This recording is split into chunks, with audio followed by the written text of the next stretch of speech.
bring everybody. Everybody. Hey, that's us. Rock your body. Yeah. RizzShow's back. All right. On this rainy Thursday. That's cool. Yeah. Yeah, I'm rainy really happy I Thursdays. washed my car yesterday. I was thinking about it yesterday, too, and I thought of Steve Templeton. You did? Yeah, and I said, what would Steve do? Would he get his car washed today? And he would not because he knew it was going to rain on Thursday. I did not look at my app. Is it an all-day rain? Moon? It doesn't say all day, but it's going to be scattered thunderstorms and showers throughout. I would say tomorrow. A good section of the day. Tomorrow's supposed to be like an A+, 71 degrees, sun is shining, not a cloud in the sky, one of those days. Wow. Not today, though. Not today. The headline is, one more day of scattered rain. Fantastic Friday on the way. Mm-hmm. Mother's Day, going to be gorgeous. Oh, yeah? Yeah. All weekend, Mother's Day Sunday, yes. Saturday, sunny, high of 76. We'll take it. And Sunday, mostly sunny, high of 79. Hey-o. Just for you, Mom. I was watching Channel 4 yesterday, actually watching for Steve Templeton, our buddy, to tell me what the forecast is the next day. And, man, what is going on in South City? What do you mean? What's happening down there? Dude, you talking about the high-wheeling ATVs? No, it's I guess dumpsters are being lit on fire and cars are being abandoned in the alleyways. What kind of cars? But the main thing is that you guys got those little pylons taken out there in Chester. Oh, the bump outs? Well, hey, let's not don't bury the lead. Let's make sure the real No. issues are taken Let's care not of. talk about West County. We're talking about South City right now. Right. I was once a South Cityan. Yes, I was. Same. Until I moved west. Yeah, and by the way, Rafe, you were at the dentist earlier this week in West County and marveling at how we live. So you kind of want to be out there, too. I didn't say that. I just said, wow, you guys really... No, you said you were looking for houses. I said I was driving around Baldwin looking at houses. Okay, well, listen. I want to talk about South Looking City. for and looking at are not the same thing. As a tourist? I object. That's hilarious. Actually, we talked many times, and there were homes near my house that were for sale, and I was suggesting you and Tina come buy them. Getting and you're like, called out. maybe. Getting called out. Wow. Hey, listen, man. I don't want to. I want to talk about South City. He's got to hold on to the city cred while he God's can. sakes. I didn't have 1.2 mil to drop. Where are you looking?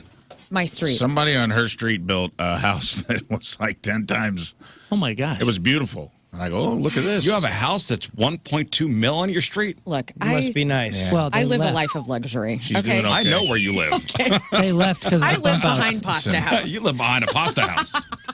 Her secret OnlyFans is killing. In a prefabricated shed. That's where right. Lern lives. Yeah. It's Behind cool. a pasta house. But yes, my neighbor's a millionaire. Okay, back to you. Okay, anyway. So, South City. Who's lived in South City before? I have. Okay, you have. You've never. Pretty close, but no. I'm in City. I'm in the eye of the storm, baby, right now. I mean, your Tower Grove, is that considered South City? Oh, yeah. Okay. My Is brother. Shaw Park? That's where I lived. And I also lived on the hill. Is that all considered? Yeah, I think it is. Yeah, that is. I think it My is. I brother lived- was in like the heart of South City, right on Hampton, for forever. You know, in one of those houses, those South City houses. That's like the one. You know, like my old house, like Hampton and Watson. I was never invited, but I can imagine. Yes, same kind of house. The 1.2 million. The brick house, you got to walk up. Yeah. Everything creaks. Yeah, I mean, kind the of in a nice houses, way. the houses, built in 1911. Yeah. Good year. That, they're made of brick. I mean, these are strong. There's a houses. sidewalk back to the back alley, although you can hardly see the sidewalk. Right. Yeah, there's a little walkway to your little postage stamp of a backyard and a, little lawn. And Yeah. you could put your arms up and you could touch two houses. Yeah. Yes. And it feels St. Louis. I mean, it is to me. I mean, because that's where my grandmother and my dad is from, and all that kind of stuff. So, like South City, when I am out and about in South City, that's what makes me feel like I'm in the St. Louis map. There's definitely character to some of those neighborhoods. So my old neighborhood was All those South City houses have that little They all got that little stained glass window. Some sort of design thing that was happening. I have one. I didn't have one. All my neighbors have one. When McNew lived by me, when my buddy runs a video department here, he had one. It's always in the living room, right? It's always like in the living room or the dining room. It's always just like a little boop. Yeah. No, I don't That's know how about you Oh, see yeah, place or on the was. side. My grandma had it on the side. It is. It's on the side that like faces the other house. Yeah. Right, yeah. Which defeats the purpose. You get no light through it at all. I didn't have one of those. I feel Sorry, gypped. man. Yep, sorry, man. I was on Hampton and Watson. You know where Chris's Pancake House is? Oh, yeah. That's where I lived. Nearby. Like it was St. In there? Louis Hills. Yeah.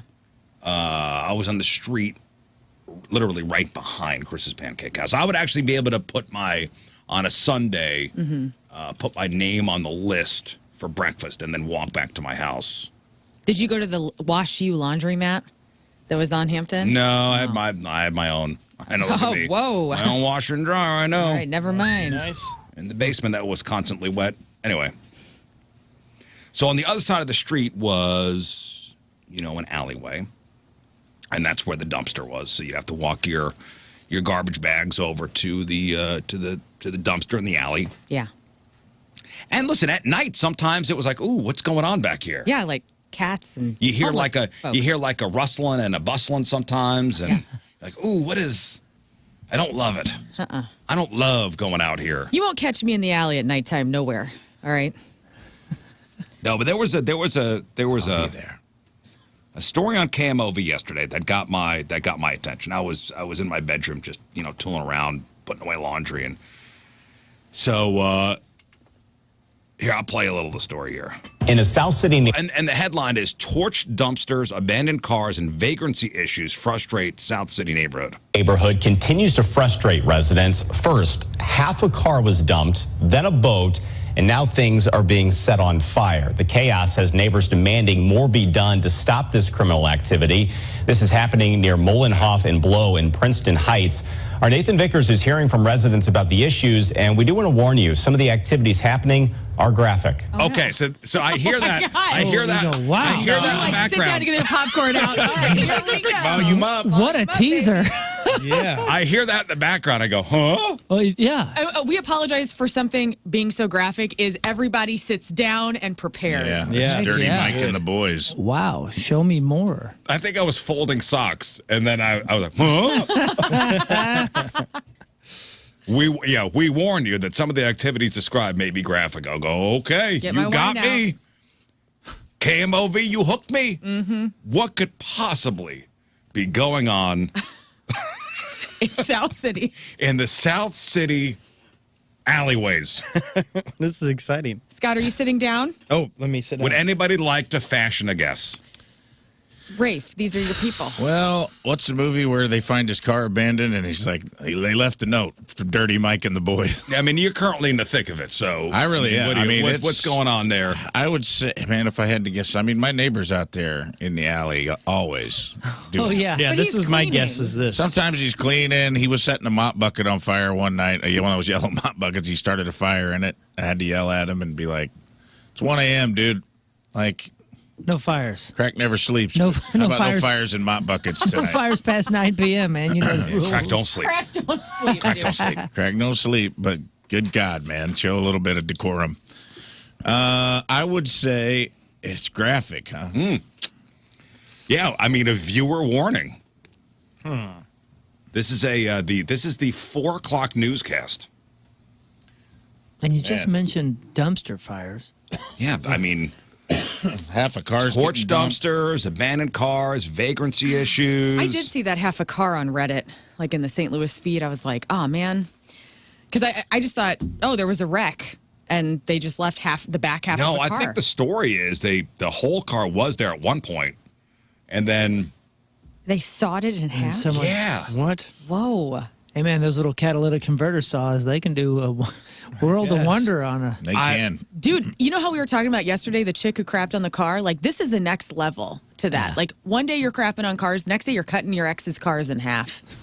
And I am kind of And supportive you're of joeing this. in the alleys. And you're joeing in the alleys. well, let's see what Cam Wivvy's got to say. What's so graphic? A burned-out dumpster brings one more frustration. I catch him walking by my house on the video right after it happened. Scott Mudd's cameras picked up these two figures walking through his alley just before the dumpster caught fire Sunday night. Another neighbor's camera picked up a still image of the flames around the same time. I think the lack of police and patrols in the neighborhood has a lot to do with that. But for Okay, listen, I don't mean to make light of this, but I mean, it's a problem. But so far, City life. Kind of normal. this is city life. Yeah. Yeah, it could have been a cigarette thrown in the dumpster. I mean, you see two people walking through his backyard and the alley, and Well, yeah, they're in the alley. yeah, Listen, I don't want to accuse anybody of anything yet. but For Mudd and his neighbors, this is just the latest issue. That's crazy. I've never seen anything like that in this neighborhood. Actually, Siri lives near the house where someone left half a car last week. I mean, dude, it's if you see Oh a my picture gosh, of this car, the picture is way more intense than I thought. Right? Have you seen this? It's just it's the butt of like a hatchback or something. Yeah. Yeah, man. It's what I was the damn imagining. car. I mean, it's just the back end of the car. Yeah, that's what I was. I didn't think it was split down the middle. No, I was thought- imagining the back end of a car. when I heard that somebody split a car, cut a car up, I was thinking maybe they sawed the roof off or whatever. No, it is. It's I was The back, maybe quarter of the car left. Mm-hmm. Yeah. Dude, there was Someone a had saw There was a car parked on my street last year. a car last week. God. It was clearly a joyride. I mean, crushed. You could just tell. It had like sticker on it. So they'd come by and stickered it. And I'm like, this car has been sitting here for like 2 months. Hasn't moved. It's got all these tickets for street sweepers on it. Yeah. It's all banged, like a Honda Civic, all banged up. And I finally called and was like, hey, here's a license plate. He's like, oh, yeah, it's stolen. I go, what's sitting out in plain sight? I've watched you guys drive past it. Like, yeah. How did it take I watched police Detective paddy Rafe? wagons drive past this car 100 times. Hi, this is concerned citizen Rafe. Yeah, how did it take Detective Rafe for them to figure out? Oh, there's a stolen car over here. It that was we so can- obvious. Well, I mean, listen, the they thing got was just other completely problems. trashed. That's true. Wait. We got- Was it a silver Civic? Because It was. Was it only a quarter of the car left? That might be what's left of it. Maybe they were like, well, we're not ready to close the books on this one yet. So we got a torch dumpster. We have a car sawed in half. Still nothing graphic yet. Someone had sawed it in two and dumped the rear end. That car is no longer here. Neighbors say that scrappers came and hauled it away before the city could come and tow it. A week is long enough for the city to do something. Scrappers shouldn't have to. I mean, I'm glad it's gone. They've also witnessed disturbing things. There have been people masturbating, having sex. Oh, there it is. masturbating? Yeah, dude. The outdoor Joe is Oh, the old alleyway Joe. The old alleyway The Joe. old South City alleyway Joe. Yeah, this is the thing. Grandma used to Wait, talk about a guy thing? that she said was out and about in the neighborhood called Alley Joe, but I had no idea it was. I mean, I told the creek story from last year about how I walked upon a man joeing at a creek near my house, and that was bad enough. And now they're in South City. I don't know. It's Yeah, gone in airborne. South City just joeing. Can I get some credit for nailing it? You did. Rafe did. I know Yeah, my what? people. I know my people. Yeah. I know my people. It's very good. That's correct. Scrappers shouldn't have to. I mean, I'm glad it's gone. They've also witnessed disturbing things. There have been people masturbating, having sex, to the point they're not even moving for cars. It's flat out disgusting, and something needs to change. City officials were unavailable for an interview today. So it is. If I'm getting this correctly, they're just joeing and cars are driving by and they're not even stopping. There's no. Yeah. I bet this is some sort of prostitution ring happening as well. oh, You know? that's Oh, you think? Possibly. I mean, That's why the is worst ad for prostitution It is. in the world. And I support consensual, ethical sex work. But this sounds like some unwarranted, like, no licenses for this sort of work. You know what I'm saying? Sounds like people are getting a tip. Also, if you're and in going to that okay, alley. let's go to like Reno, right? Let's set the scene. Reno, where sex work is legal. The last billboard you would want on the streets of Reno are just guys on the corner chopping wood, being like, "You into this?" Everybody, that town's going to empty out so fast. It's the worst possible billboard for sex work. Like, don't go to Reno, man. They have changed their marketing strategy. It's bad. They've gone. Man, They've hired the South City marketing company. The South City alley prostitutes. Yes.com. Oh my God. I mean, why I mean, is this it pretty- happening all the time? This is pretty deep. This is pretty deviant. As a behavior. concerned citizen, I would like to know exactly which alley and exactly which block. What intersection is this happening on so I can police this matter? Sure. And just curiosity, how much are they charging? Exactly. Let's So get I the should full. be like, hey, you're working my block. Listen, how much is it? I'm going to go fight fire with fire. How much is some alleyway fun worth? Man. That's $10, right? This is some taxi cab confession stuff happening in South City. That's a $10 job, right? Yeah, 100%. Man. Scott, no. Scott's our Is this broad daylight? resident Well, I've expert spent at many a this. days in an alley, many nights. You were born in an alley. Yes. That's cool. What, so, married daytime, to an nighttime, alley. like All time. all time. Okay, this is a 24/7 experience. That's Yes. No man's more committed to alley than King Scotty married one. Yeah. I love Illegal alleys so much. dumping. More dumpster fires, abandoned vehicles, even people using the alley for adult activities. illegal humping as well. Yeah. So, I just like they were able to cut a car in half without police getting notified. There's a loud noise outside, and there's somebody sawing a car in half. Yeah. Well, they may have sawed it somewhere else and dumped it there. I'm not sure how Oh, they you think got like a it little there. chop? And nobody notices that? Man, I don't know. My dog barks 3 times. I got a call from the neighbor going, "Can you quiet your dog down?" That's the difference between West and South, though. Yep. Oh, they have phones. Nah, it's Can you just- quiet your dog down? everybody goes west to not hear sounds. Because That's true. They also won't come. I mean, let's just be honest. The police? Yeah. If I call the police and I'm like, hey, someone dumped half a car, are they still there? No. Well, I'm like, we'll be there soon.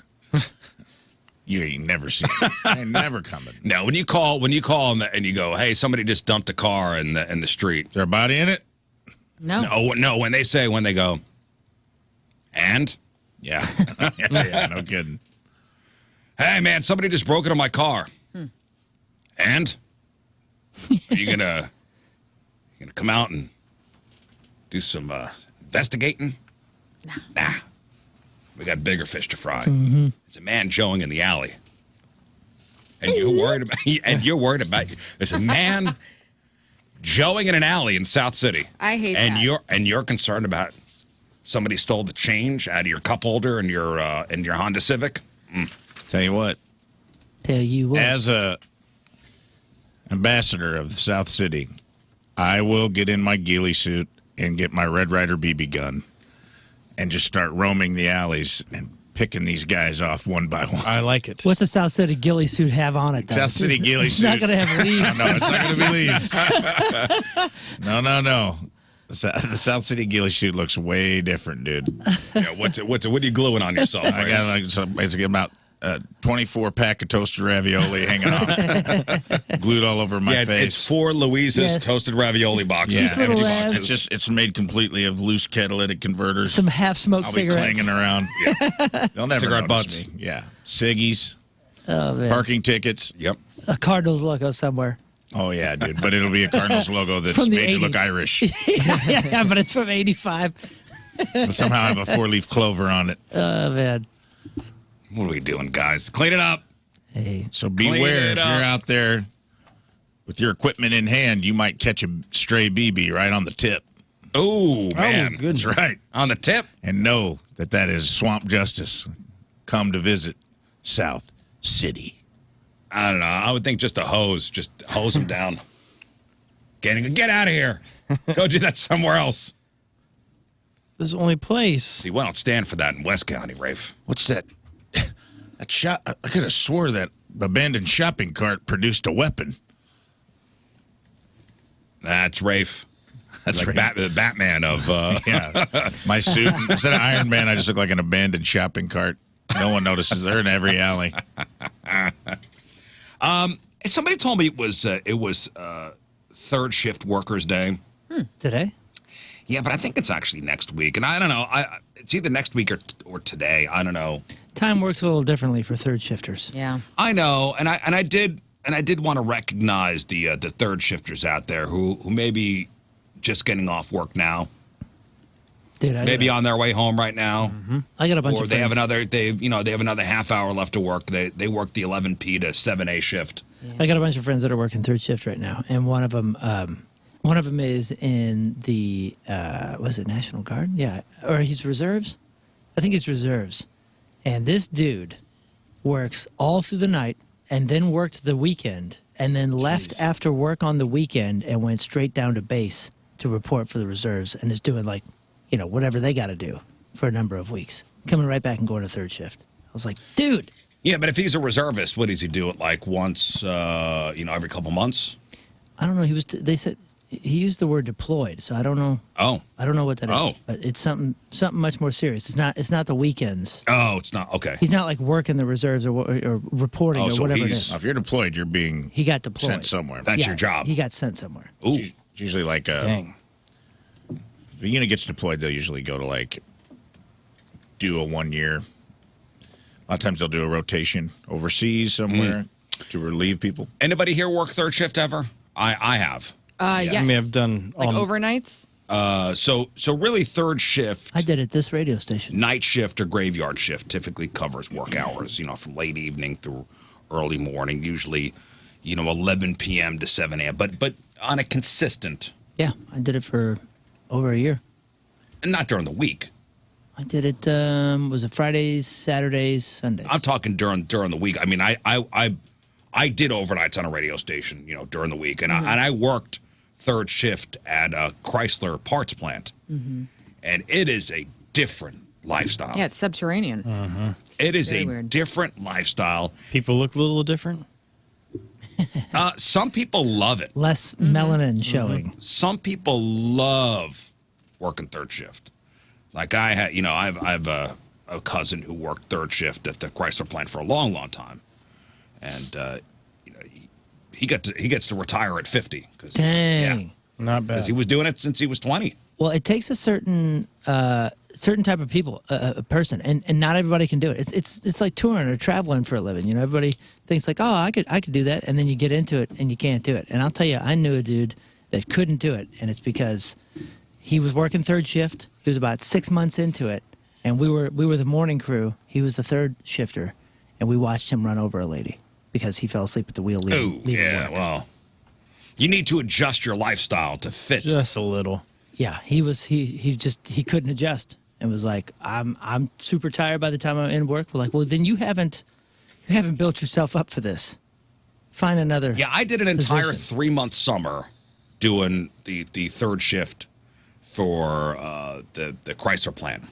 Did you ever And get in the groove? Yeah, I did. I did. And I was making great money too. I was in the union. I was in the UAW, and you make like more money doing that shift. Mm-hmm. We got overtime every day, so that was time and a half. Dang. I was 18 years old, and I did it as a summer job in between. This is the one where they made you dial it back, right? This is the one where they made me dial it back because I was quote unquote working too hard. But man, you had a lot of happy people actually. I mean, listen, they were the salty, salty guys that had been there forever. Right. Alcoholic guys. But then that's at any job. It could be during the day or night. Yeah. It don't matter. But there were a lot of, they loved that lifestyle. Like, while everybody was at work during the day, they were home. Mm-hmm. Trying to sleep. Yeah. Well, what I would do was I would get off. I would get off of work at 7, 8 o'clock in the morning. I would go to sleep. I would get up at 2, 3 o'clock in the afternoon, have my evening, and then go to work. And when I was doing overnights at the radio station, which was 2 a.m. to 6 a.m., I'd get off of work at 6. I'd be in bed by 7. I would sleep till the afternoon. Everybody was then, all my friends were getting off of work at, 5, 6 o'clock. I would do my evening stuff, hang out, go out, and then go to work at 2 a.m. Mm-hmm. When you're younger, I guess that's... Yeah, when you're younger, you're able to sleep and adjust your sleep schedule. You also have to have, and I don't think a lot of people think about this, you got to have a living situation that isn't super loud during the day. Yeah. I couldn't sleep when I did it. I did it twice. I did it as I used to clean Hungry Jack's in West Frankfort, Illinois, and then my uncle owned a cleaning service. We go into grocery stores at night. And I was the guy Yeah. gets killed in all the movies. Buffing Guy with the the floor. headphones on, buffing, that doesn't know he's about to get murdered. Headphones in. So, and we'd strip and wax floors. So we'd be on like a time limit because it'd be like these big box stores. They'd be like, we're closed at 11. You have until 6 a.m. when we open. You'd have these floors stripped, buffed, waxed. So me and my uncle would be in there like crazy people. And then I'd go home, and the sun was up, and it was like my body would not. I'd start watching cartoons, and next thing you know, it's like noon. And now I'm like, damn, now I have to go to sleep. Now you have to sleep. Yeah. Yeah, at first, when you're trying to get disciplined. used to it, your body... It'd be tough. Do you hang up like stuff? Like you see people with foil in their windows? They're either growing weed or they work third shift. I did have, I hung bed sheets up. Yeah. At my apartment. But even if you did it like like Moon, if you did it like 3 days, like, Friday, Saturday, Sunday, and then to go back to a normal schedule, it's tough. Super tough. Yeah, that'd be really tough. I slept at one job, though. Which one? Not stripping floors, right? Not that one. I worked like overnights at a hospital, so I was like on call. If like a surgery came in, you had to pick up like, for 2 weeks a year, you had to work like the overnights. So I'd get all my stuff done, man, and just go sit in this little nurse's office closet and just like put my feet up and like tuck my hands into. Learned it in the military. Just make it look like I was doing something. If anyone walked by and I was jarred awake, it'd look like I was like, I'd put like 2 things in my hand, like I was dusting the computers or something like that.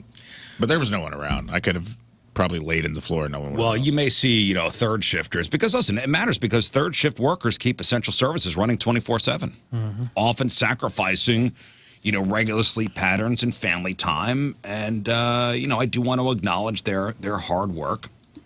And you may think that these people are, these are the weirdos that don't get paid anything. Sometimes these are the guys that are making more money than the people that work during the day because they are sacrificing. Yeah. Shift differential, right? That's what it's called. So, shout out to the registered nurses out there, the healthcare workers, hospitals, nursing homes, all, clinics all need overnight staff. Shout out to the police officers and emergency dispatchers. Law enforcement and 911 operators provide round-the-clock protection. Of course, your firefighters, your EMTs. Emergency response doesn't stop at sundown. Your truck drivers, your delivery drivers. I know when I get to the station here every morning, I'm on the schedule of somebody who does deliveries down at the restaurant downstairs. And I hear him taking out his all his equipment at 3:30 in the morning. Many drivers haul goods overnight to avoid traffic and meet deadlines. You got your factory and your warehouse workers.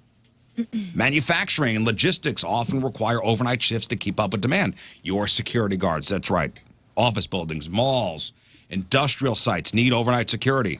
A lot of people don't understand this, but the music business doesn't work without third shifters. What? Every bus driver, truck driver, those tours, they only happen because there are people sleeping all day and driving all night to get bands and crews and stages and gear to the next city.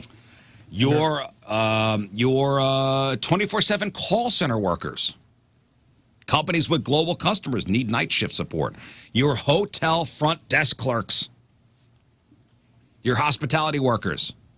Hotels and resorts have to serve guests at all hours, right? We've all been to a hotel to try to check in at, midnight, and you're ringing the bell and somebody comes out. Thank you. Your utility workers, your power plant operators, utilities and energy companies need continuous monitoring. Your IT support, your network operations. Shout out to your news broadcasters, your janitorial staff, your airline crews, your grocery stockers.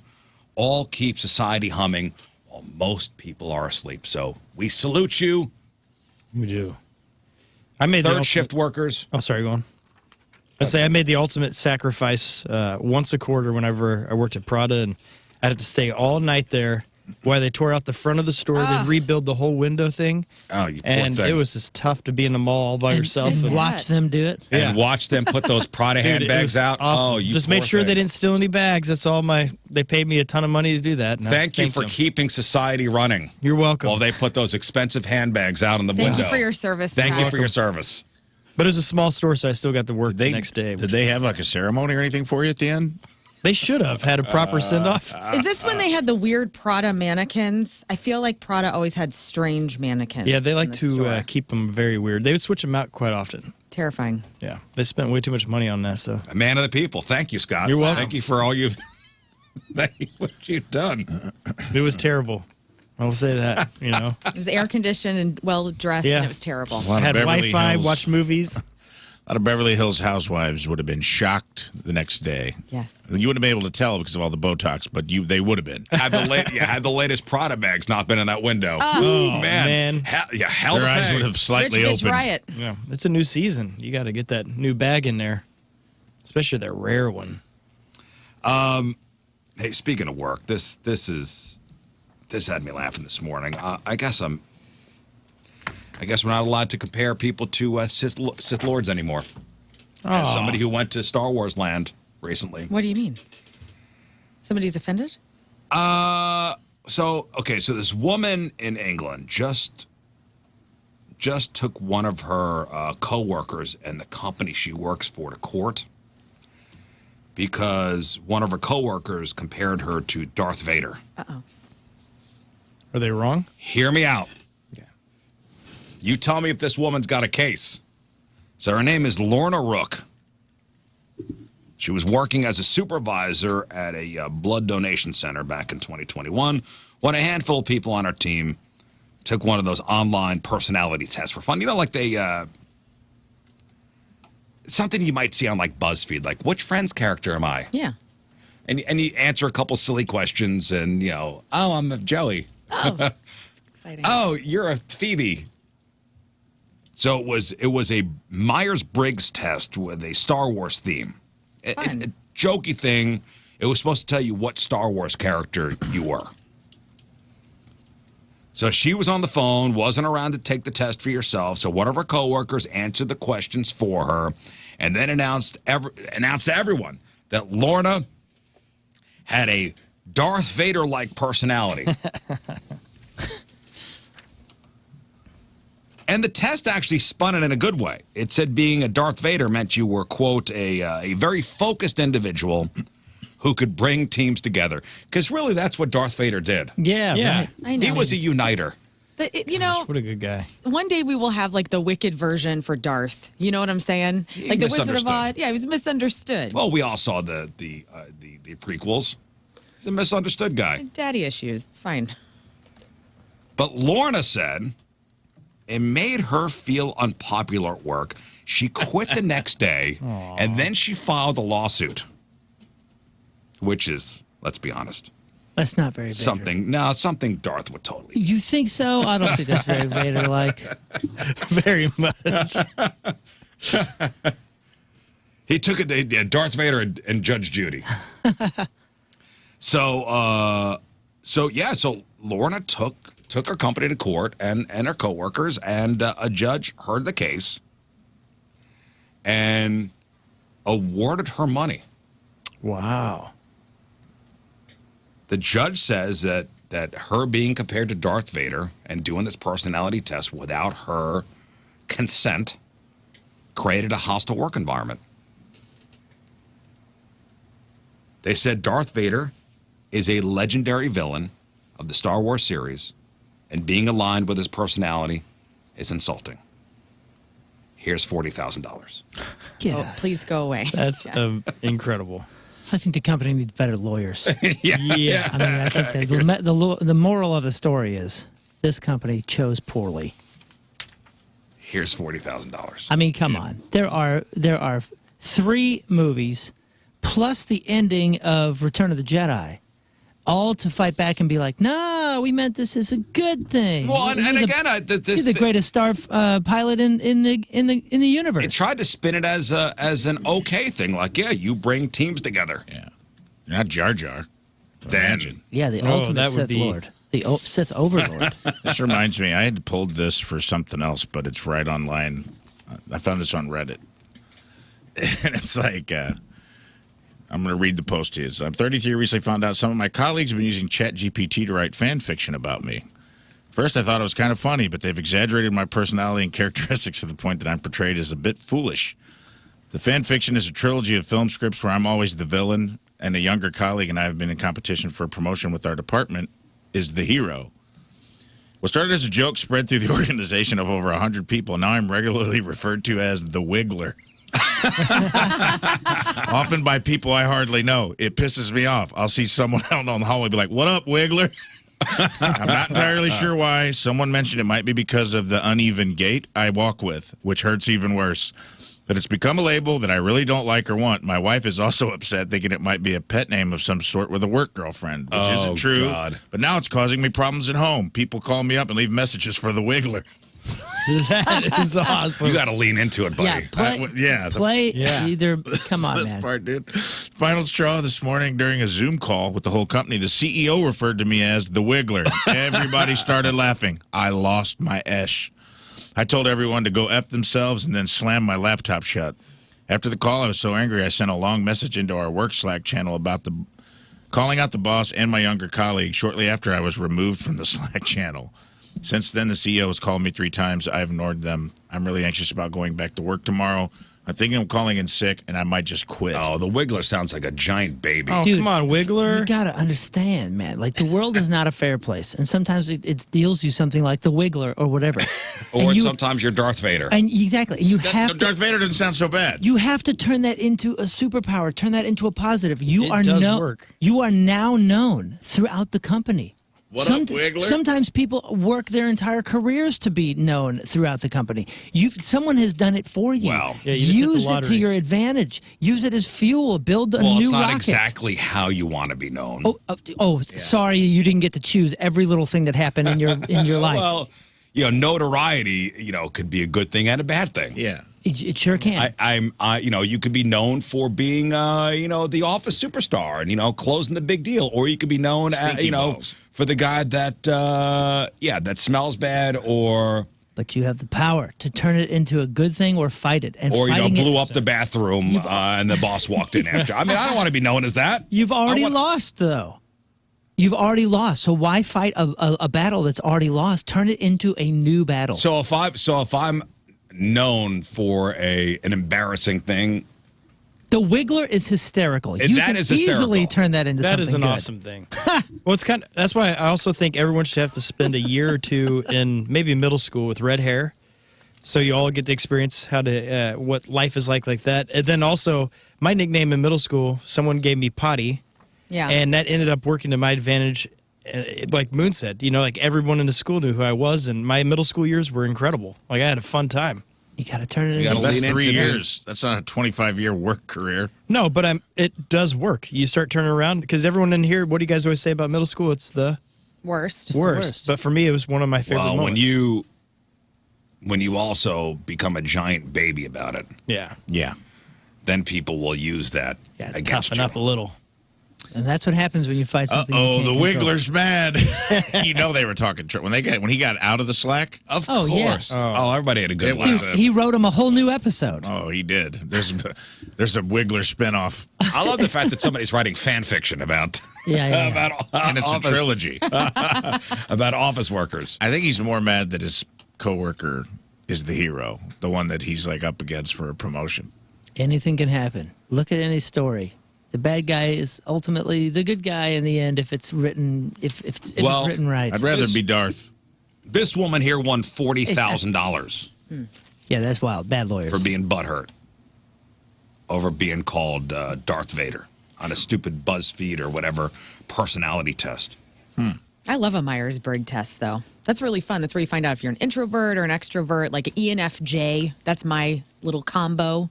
And it's fascinating. All people should know. Have you ever done it? I'm sure. Okay. I'm a Chandler. You're a Chandler, for sure. It's so it's what? It's May. It's It's May. It's May the 8th. May 8th. So what's the hardest time of year to be a parent?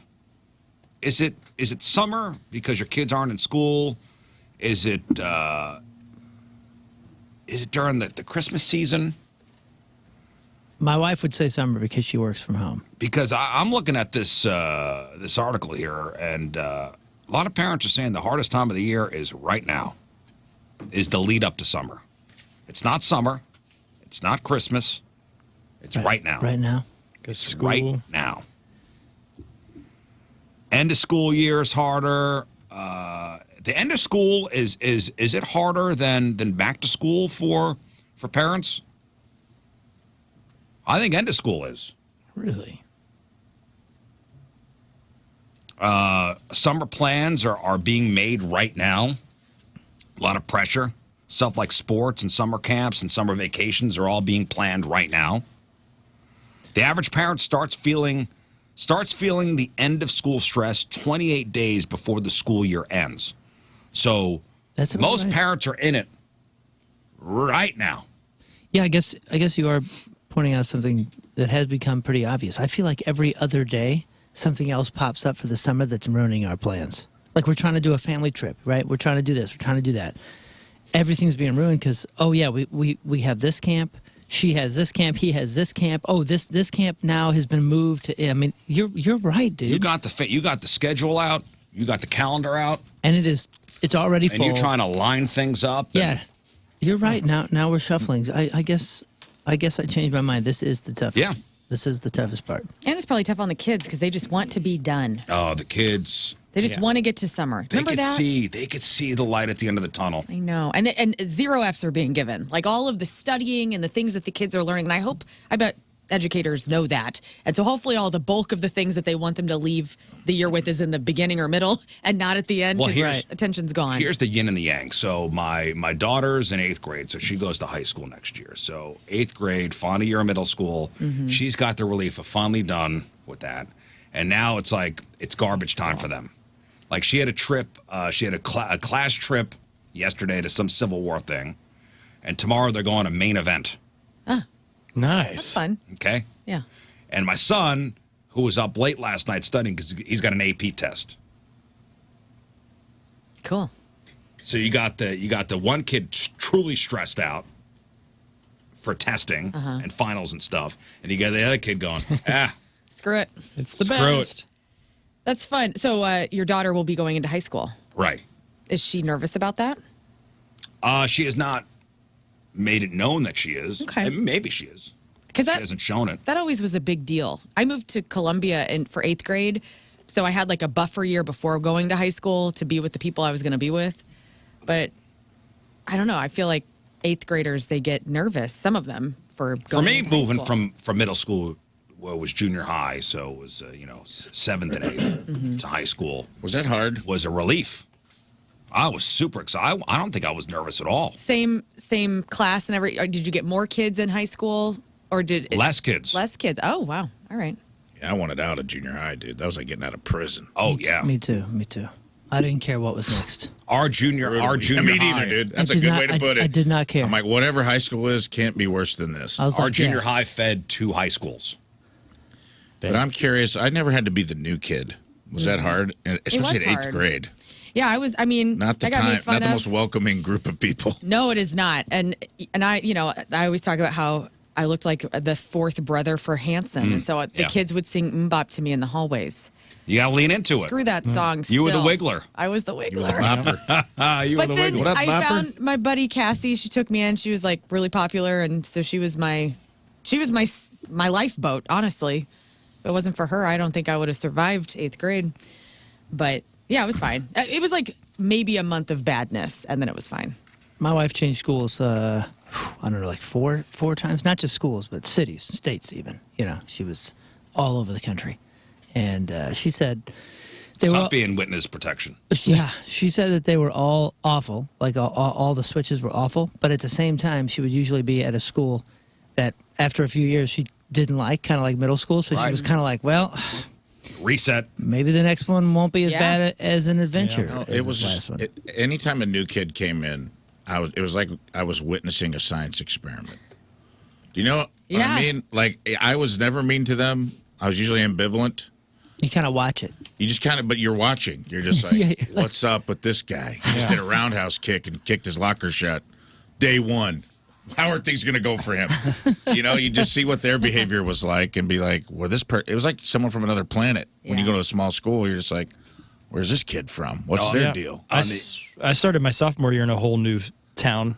Wow. Up in Shelbina, and that was really fun because I was in the art class and I was a pretty serious artist. Like we had to draw somebody that inspired us and paint them in different medias. And so I chose Richard Simmons because he's the coolest guy in the world. So I painted him, and then everyone at the school, they had no clue who I was. And so I found out one day this girl's like, "Hey, are you gay? And I'm like, what? She's like, everyone here thinks you're Richard gay. Simmons. Because So I I just, love Richard Simmons. Yeah, Yes, so I just I would question too. People I are embraced it. I just turds. embraced it where I was like, I'm not gonna And then say he's dated one way or guys the for a other. little bit. And I let him live with it man. for a while.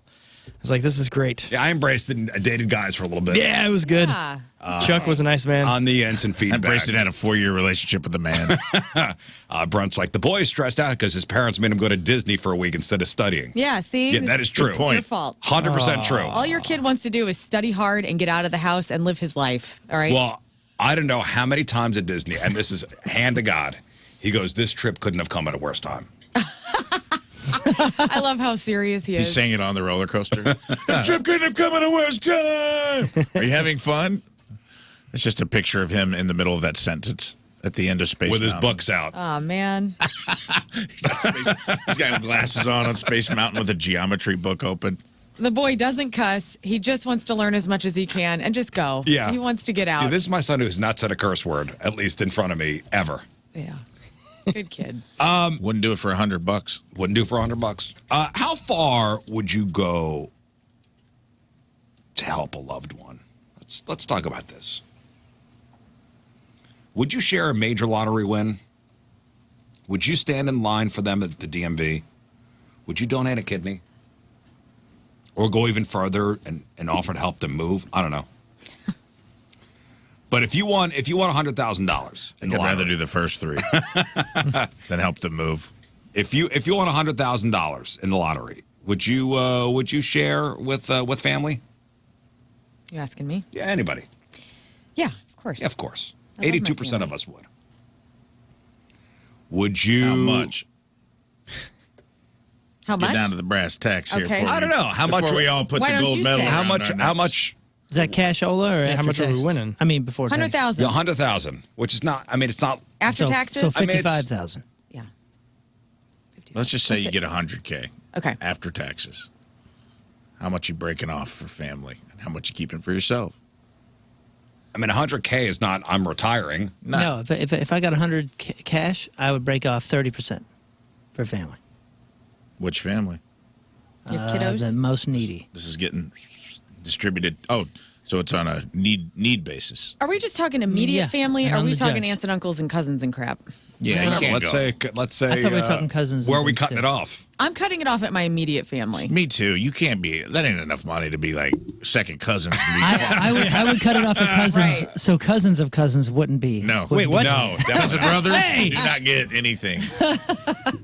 Hey. No. I mean, I would say cousins are in there, but again, I'm the judge and it's a need. No, cousins are Not out. for Need- 100 grand, cousins are out. Cousins are out. Brother, Now, I bet you- millions cousins are And to in. my cousins who are listening right now, I know there are a couple listening. Sorry, You're out. You're they out. don't care. I want my cousins to know all of them are getting money just in case they win. right? Let's first of all, close cousins. I got cousins that don't talk to me. I mean, that not that they don't talk to me. We're not close, but I have a cousin that I'm close with, and he would if he needed something. Okay, you it's know his. what? You're right. Favorite cousins only involved in the 100K, and that's it's not- legit. it's not We about don't have a favorite. No cousins. It's not about favorite. Only It's immediate just, family. proximate. I Hey, do. yo, My I favorite love my cousin. cousins, not for 100K. You're No. not- just don't quit your job. And by the way, I'm not even breaking 30K off for the. By the way, it is my cousin that has won the lottery. Yes. So that's why you're Mul- saying what you're multiple saying. times. No, he won like 5,000 once. He won 15,000 once, and I think he won maybe 7,000 or 8,000 on another Yeah. time.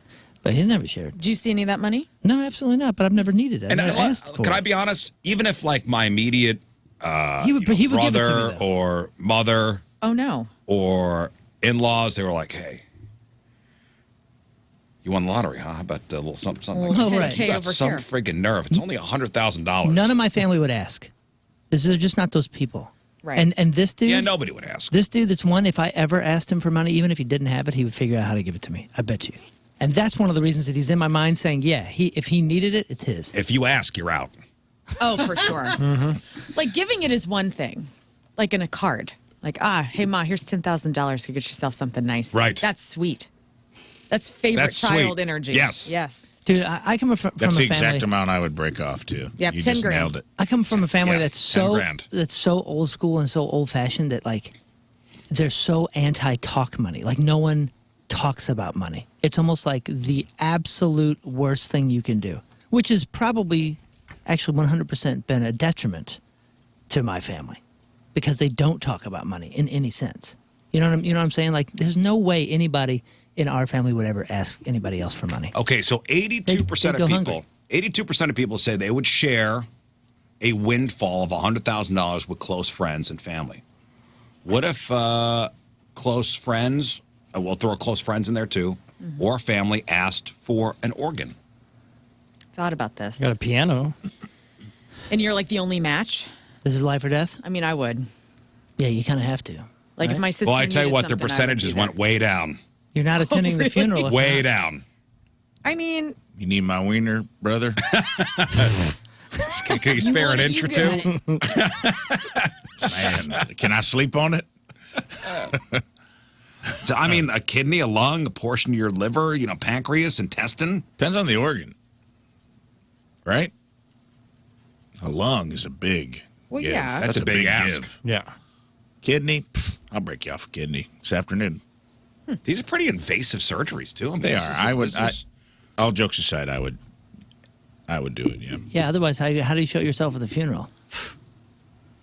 Oh, God. I mean, yeah, like, oh, here comes Scott, the Mr. I said no to the kidney. Well, I The wasn't reason a match. we're here.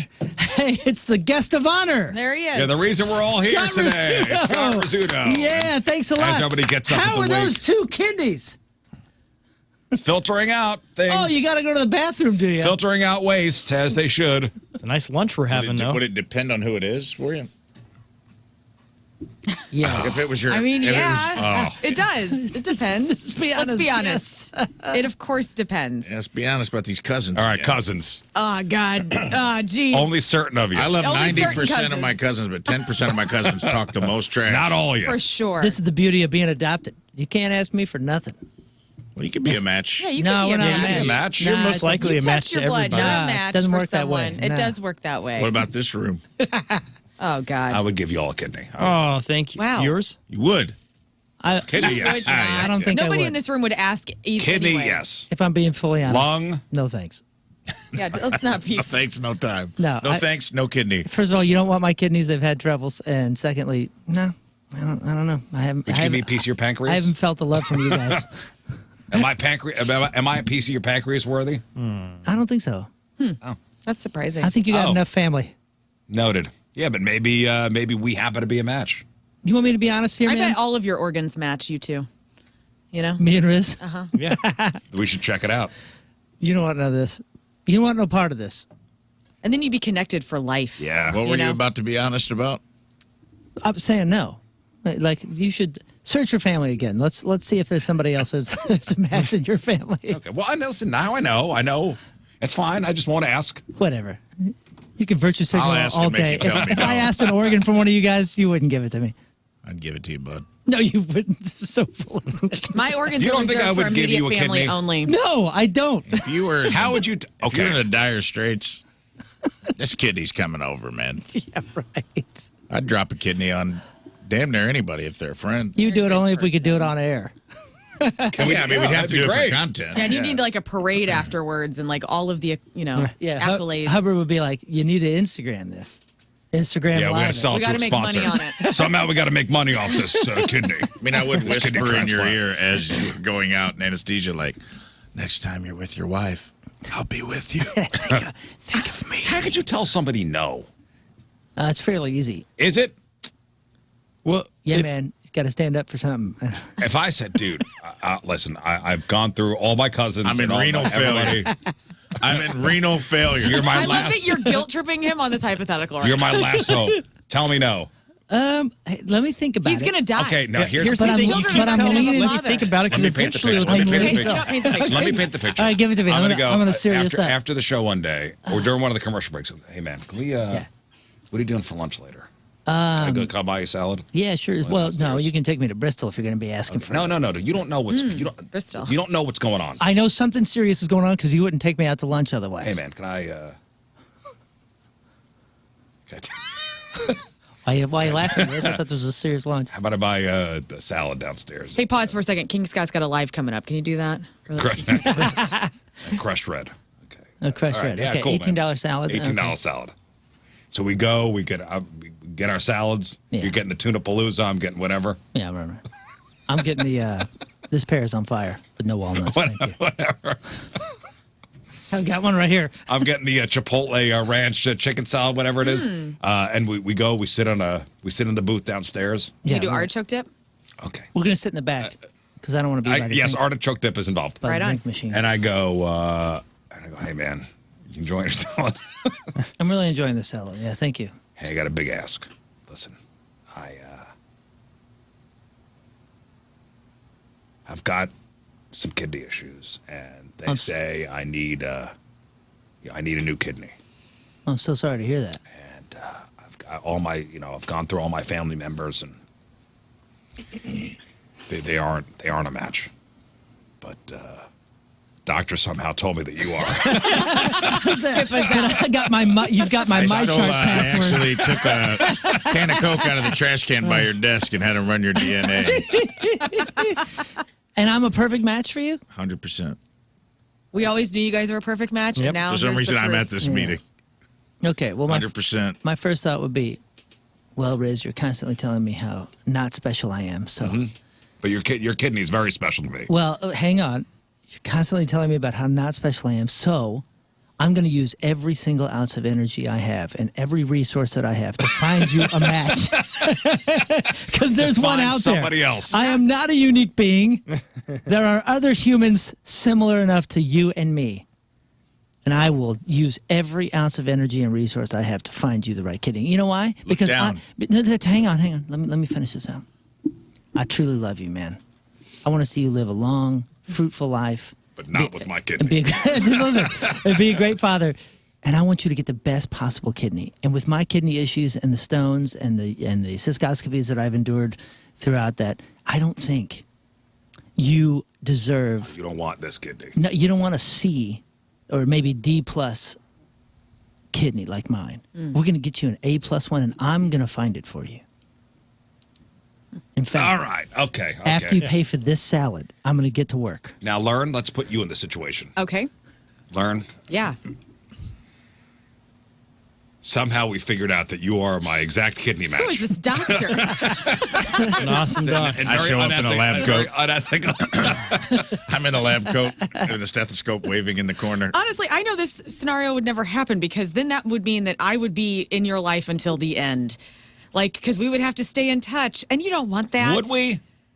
Didn't Yeah. George Lopez get a kidney from his wife and divorce And her? then divorce. Okay, or we could go the Lopez route. I don't know. I feel like if I give you part of my organ, I want to know you until I am dead. Yeah. And I don't think you want that. It You would know, have you're to be- going to go to This Florida. is ridiculous. Nobody wants to talk to me. It would have to in be a part 50 of our years. Really? next contracts.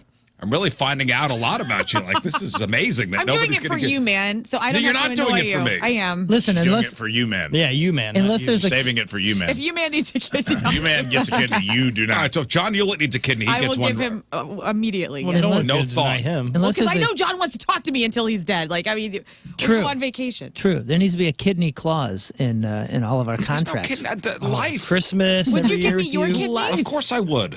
You would? You're such a good person. That's so nice of you. It's brutal in here. Ask me. Riz, can I have some of, Of your course you kidney? can. Okay. Aw. Yo, let me get some of that kid, dude. So full of Rafe. it, dude. Yeah, bro. Buddy, What's up? I need a... I need a little handy. I need Back rub. I need a little bit of that pancreas. You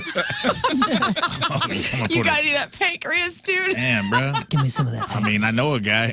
I can get you a pancreas by 5 p.m. I know we're a match. Somehow, a doctor told me. Can we get into how you know? No, don't Okay. ask questions. All right.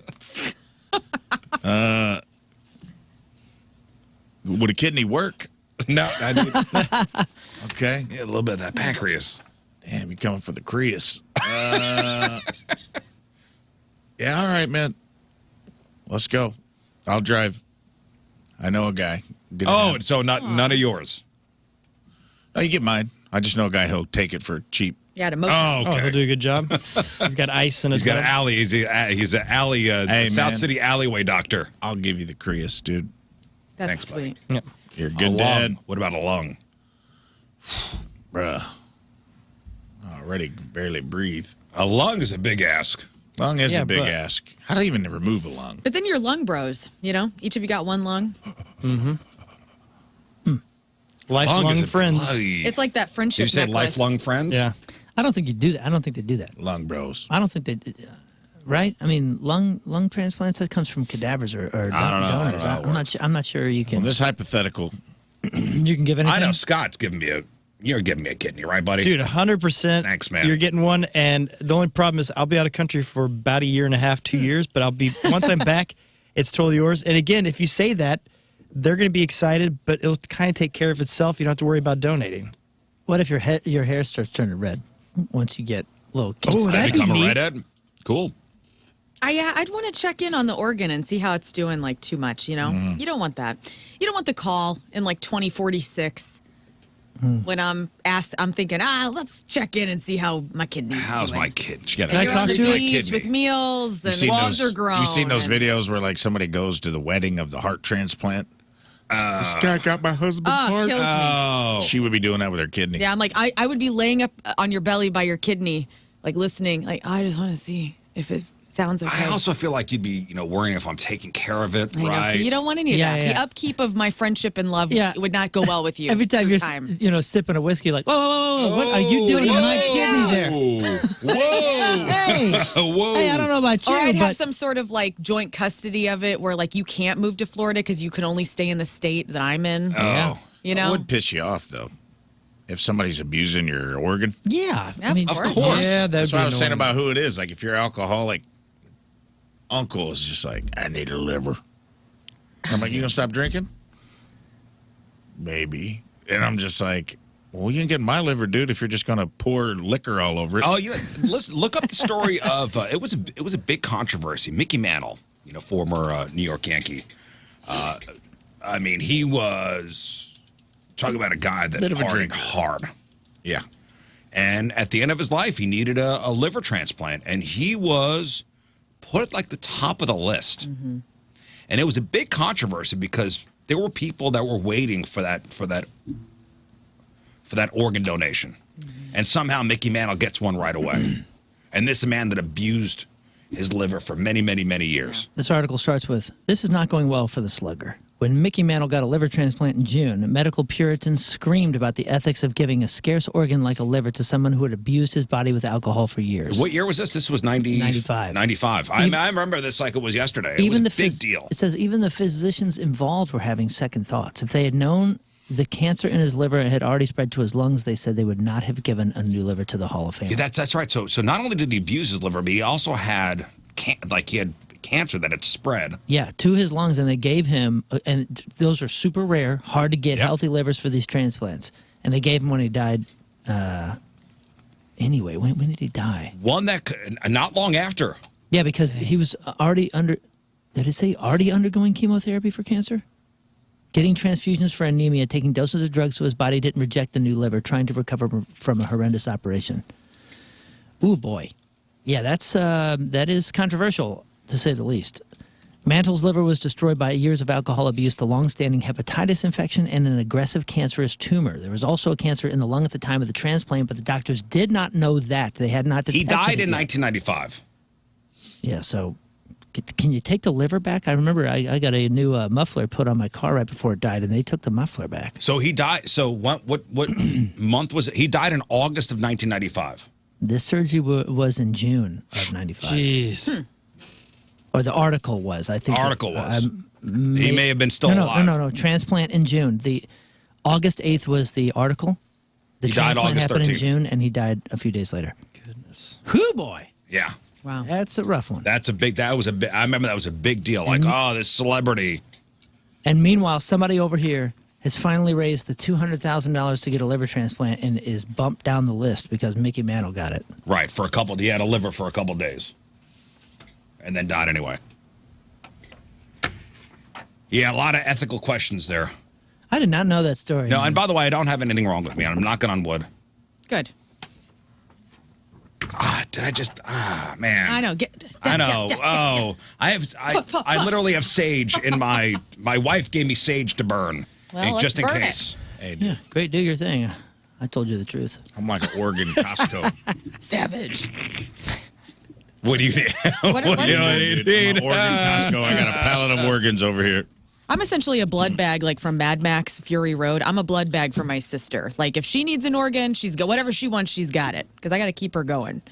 You know, that's like my number one. She needs anything. All right. Take it. Well, here's okay. Before we hit the break, another hypothetical, Okay. and it is. I think it's what is it? National Pet Week. Isn't it always? Always something with the In my pets. household, always National Pet Week. So we asked you about donating an organ to a family member or loved one. Would you shave years off your life if you could add it to your pet's lifespan? Yeah. You would. We've had this. We did this last year. We talked about this because I remember everybody being appalled. But yes. Well, I got the numbers of what America said. A new study looked at the connection between pets and their humans' mental well-being. And 3 in 5 Americans say their pets have literally, they're using the word literally wrong. Their pets have literally saved their lives. Oh, yeah? They stopped that wow. speeding car No, from they- running you over? I'm not depressed because I have these cats. My life When I is say, saved. when you say literally, it means I'm choking and Cat the dog gets behind me and gives me the Heimlich. You ever see dogs that can do that stuff? Abdominal That can thrust. give little Oh, yeah. CPR. I'm sorry, abdominal thrust. Someone's having a seizure, they Yeah. can get the meds and everything. Yeah. It's amazing. Yes, I'm sure that has happened on occasion. But he said, what, 80% of Americans? 3 in 5 Americans claim their pets have, and they use the word literally, saved their lives. Metaphorically. What if, okay, Willow lived an extra 2 years, and here you are in your 80s, okay, and you're about to check out. And you and Tim- Although you could have had another 3 years, and your sister's like, I need an organ, but you ain't there to give it to That's her. a good point. And or how about just, you're 80 years old and you and Tim are, retired and you're sitting in rocking chairs and Yeah. could be another couple years, Yeah, but no, kill you me gave now. those 2 years to Willow the cat. If I'm at a Cracker Barrel rocking at 85, it's time to go. Like things are boring. What? Get out of On here. to It's the not a next. good out of your mind. On to the My next. mother's living her best years. That's great for your mom. You're out of your mind. These are years that you and Tim could be together and do things. Trust me, he wants me to go too at this point. Okay. Oh my It's been a long day. Golly. 65 years or whatever. The He's cat's ready as still over well. When will the Lord take me? Yeah, Tim's had enough. Did you hear Tim mumbling under his breath? What if Willow the cat's like, I've had enough, and you give me 2 I'm extra sure they years? have. Well, I know. Listen, this is not logical. Stop trying to put logic in this dream fantasy Well, that I'm living in. 56% of pet owners say they would trade years off their life to extend their pet's lifespan. That's a lot. Yeah. That's more than half. If my math is correct, 56% of pet owners say they would trade years off their own lives to extend their pet's lifespan. That's crazy. So you're saying no. You are living. I do love the pets. Your dog's going And to they tweet at us do- later. They do give me a lot of joy. Yeah. You say it all the time that the only beings in your home that are happy when you come home are those dogs. Yes, and that is 100% true. But, when I'm retired in Florida wearing my Who farted tracksuit. T-shirt Your white linen pants. with your Who farted T-shirt tucked into them. and I just drop dead, and my wife's like, what the hell? I gave those years where we could be hanging out Oh, but when you get to to heaven, the dogs. the dog just runs towards you. The first thing you see in that meadow, when you get there, it's so sunny. Do I have to cross this rainbow bridge too? And here comes other dog just running towards you. You don't think dogs have their own heaven? That's what the movie said. Do they? Why do they got to be in our I heaven? thought we were all together. What? I don't know the rules. I want to go to animal heaven just so I can not have to deal with people anymore. How many times does your cat make you smile? Both cats. Or Every the day. third one you stole. Yeah, all of them. How many times a day, though? Probably 10, each 10 of them. times. I'm just smiling. Dude, you come to my house, looks like the Black Hole Sun music video because I'm just smiling the whole time because my cats make me so happy. That's what it looks like. The average pet makes its owner smile 11 times a day and laugh about 9 times. If I could bring my childhood dog back, for a year, just to have him as an adult, I'd probably shave a year off. What's his name? Artax? What is it? Black tack. Black tax. Artax. Of course. Wasn't that That was Never-Ending Story. Artax, yeah. Excuse me, I'm getting my animals mixed up. Yeah. Falcon. You would give a year I think I would, man. That'd be sick. to have Black Tack back, like to be. Yeah, my childhood dog, my current dogs, I love, but they've had their time. So a year off Rafe's life to bring Black Tack back for 1 year. So for one calendar For a year, year to be like, you get dude, Black look at Tack, that. Look how the Black Tack ropes. back at In its prime. just for a year to hang out as adults, take him on some adventures that he deserved to have. So he comes back on May 9th, 2025, and he leaves us. We're going on a road trip, big time, through the Southwest. That dude's gonna be. We're gonna have fun For that 1 year. I probably would. Oh, that makes me sad. Why? I don't know. But he's happy. Don't be sad. But you're going to be very sad when it's Yeah. A year when later, it's, you I have to relive the death. midnight on May 8th. What if your dog doesn't know who you are? I was like, get away from me. I'm a zombie dog. Who is this guy? Yeah, what if Black Tack doesn't like adult Rafe? He will Wow. love me. He will love. You're You gonna know be so what? bummed. No pancreas for you. All right, listen, we got to take a break, but first. And it's brought to us by Hot Shot Sports Bar and Grill, the official sports bar of the Rizz Show, and home to St. Louis sports fans since 1990. From St. Charles, Bree Burke is our team today. Bree's been a fan of the Rizz Show for a long, long time. Bree loves listening to the Rizz Show because she says we're like family at this point. And she's thankful that we are so entertaining to listen to. Born and raised in St. Charles, working on her bachelor's degree in criminal justice. So Bree Burke from St. Charles is our Team Rizz member of the day. Get your super sweet Team Rizz member of the day soccer jersey. Get yourself signed up 1057thepoint.com/Team Rizz.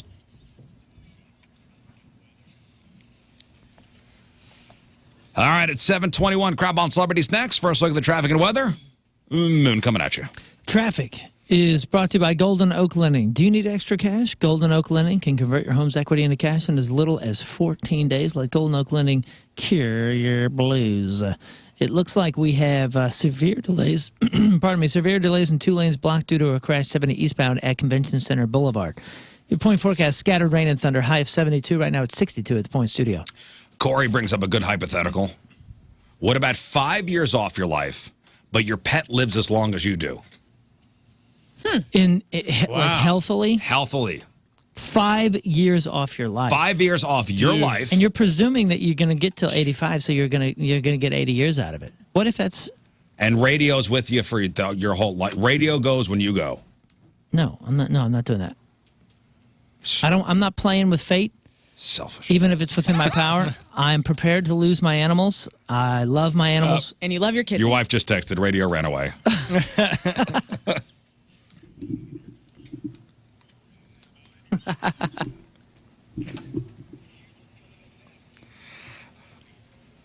All right.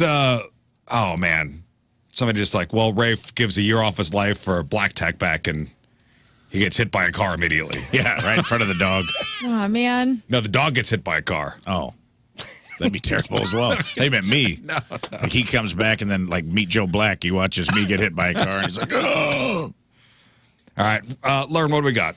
We are thinking of Brad Arnold of Three Doors Down right now. Smokey speaks up. Tom Brady is Dad of the Year. And the potential popes have a movie night. All right, we got that. We got your crappy birthdays, the porno birthday, all that and more next in your Crab on Celebrity. Stay there. Phone number 314-624-3833, 618-398-3833. The Mick Ultra Studio Cams, 1057thepoint.com/Rizz. The Coleman's Campers text line, 314-649-DUMB. Your emails, RizzShow, 1057thepoint.com. Instant feedback through the 1057 The Point mobile app. We're going to take a new game out for a spin today. Mm-hmm. Oh, yeah. Lern came up with it. Yeah, it's called Rizz 10. Yeah, Rizz 10. Give away some fabulous prizes. Point Fest tickets. You just got off the screen, man. Point Fest tickets. Post Malone tickets. Tickets for the 12th annual Songs for Soldiers benefit concert with the Wallflowers. So some pretty good things. Also, we're doing a gender reveal at 8 o'clock. That's right, our first ever RizzShow gender reveal. So I hope I'm a boy. And do remember, the caveat is we accepted this because if it's a boy, it's going to be Scott Rafe or Rafe Scott. Rafe Scott, that has been decided. Oh, okay. And if it's a girl, they're going to name her Lauren Moon. So they're going to name the kid after the us, Rizz which Show. I don't know if I'll be honest with you. So Morgan and her husband and her entire family will be listening at 8 a.m. We will call Morgan. 8 a.m. or as close as we can get to it. Yeah, Okay. around it. And then we're gonna be the news breakers. We're going to be if you will. godfathers, you guys. We are? Yay. Oh, I don't want the responsibility. I do. Nobody ever wants me as a fairy godmother or anything. All I want is to do it. Okay, well. Today is May the 8th. Back in the day, 139 years ago in 1886, Dr. John Pemberton came up with the secret formula for Coca-Cola syrup while cooking over a fire in his backyard. At first, he combined it with straight water, but a drugstore clerk used carbonated water, and that's how Coke was born. 38 million gallons are now consumed daily, and Coke is the most understood word in the world. You know what's amazing? Oh my gosh. Did it originally have cocaine in it? Cocaine? So was he freebasing? And that's how he discovered cocaine? Mrs. Coke? Stables? Hey, you know what's crazy is I was just in the other room that has a window over to this parking lot, and a Coke truck, like old school, like the ones that we used to play with in the 80s, like the die-cast metal ones. A Coke truck went through the parking lot, delivering to the restaurants underneath us. And, dude, there is something about that. Obviously we played with the toys, but you see it and you just go, wow, that's so cool. Well, I mean, the full red Coke truck with all the labeling and everything. It looks as classic as it ever did. The fact that word Coke, the word Coke is the most understood word in the world is amazing. Yeah. That is. There's a Coca-Cola bottling plant right by the DuQuoin State Fairgrounds. It's an old building, been there forever. Had the big, Coca-Cola bottle cap neon sign. Yeah. Huge. I remember being a little kid and being like, I bet that's a cool place to work. Because you just, it's like All soda the was Coke a you could treat. drink. Yeah. As a little kid, I'm like, I bet they drink all Cokes all day long. So you had Coca-Cola born 139 years ago, 66 years ago in 1959. Little Caesar's Pizza was founded up in Michigan. Pizza. 32 years ago, 1993, the newly formed Backstreet Boys give their very first public appearance and performance at SeaWorld in Orlando. 15 years ago today in 2010, Betty White became the oldest person to host Saturday Night Live at the tender young age of 88. And that's what happened back in the day. All right, time to find out what's going on in the world of music and entertainment with your Crap on Celebrities. And we start with some somber news. Three Doors Down singer Brad Arnold announced that he has kidney cancer. All this kidney talk this morning. In a video posted by the band on Wednesday, Brad Arnold said, I'd been sick for a couple of weeks, went to the hospital, got checked out, and actually got the diagnosis that I had clear cell renal cell carcinoma that had metastasized into his lung. It's stage 4, and it's not good. Here's a little snippet of Brad Arnold. But we serve a mighty God, and He can overcome anything. So I have no fear. I really, sincerely am not scared of it at all. He says he's going to have to cancel the summer tour, and he's sorry for that. And he says, please lift him up in prayer every chance you get. And he's not afraid. He sounds like a very faithful person, which is great. But stage 4 kidney cancer, this is not good. That is the most common type of kidney cancer. So hopefully that's a sign that there's a lot of research. Yeah, and so there's a 5-year survival rate of about 10% because it is spread, which really sucks. He's 46 years old. Smokey Robinson has responded to allegations of sexual assault by 4 women. We talked about this yesterday in Crap On during a phone call with the Daily Mail. The 85-year-old Robinson briefly says, I'm appalled and I can't speak about it right now. The anonymous women filed for a $50 million civil suit against Robinson on Tuesday. Boy, some of the stuff you were talking about yesterday that he's accused of is pretty gnarly. Pretty bad. So it's basically him. So he was assaulting housekeepers and people that worked at his house, and his wife could possibly have known about. Knew about it, didn't do anything about it. So sexual battery, That's how she's involved. assault, gender violence, and creating a hostile work environment. Not good. Adam Jones of Tool recorded a new version for WWE wrestlers. Is it Penta? Penta's ring entrance song, The Fire is Coming. So Penta is a Mexican wrestler, and he's now walking out to some music from Tool, essentially. And if you hear it, that's Adam Jones. Turnstile, they're taking their new album, Never Enough, to Tribeca Film Festival. The 14-song visual album, co-directed by singer Brendan Yates and guitarist Pat McCrory, will screen several times during the festival. That's set from June 4th through the 15th. And you can check out the trailer for the visual album on YouTube, Never Enough. It will be out on June 6th. I love them. And I want to see Turnstile. That's like one of the newer bands that I have on my list of seeing. Are they coming to town? They're not coming to town. I hope so. I hope they tour on this new album. And I hear it's just great. Like, Donnie's a huge fan and tried to get me into them last time. I think they were at the pageant last time they were here, and it was one of the most high-energy shows that's been around in a while. Just want to see it. Families, you'll be excited to know that Paw Patrol, the Dino movie, is going to be out, featuring vocal talents of Jamila Jamil, Terry Crews, Paris Hilton, Snoop Dogg, and Bill Nye. Terry Crews. The film is going to have an Terry exclusive theatrical release on July 31st. Tom Brady says that his roast last year was a major parenting mistake because it hurt his kids. Apparently, his 3 kids, who he has got 3 with Giselle, so 17-year-old Jack, 15-year-old Benjamin, 12-year-old Vivian, they weren't cool with it. In fact, when he spoke to them the next morning, they asked, what was the point of that?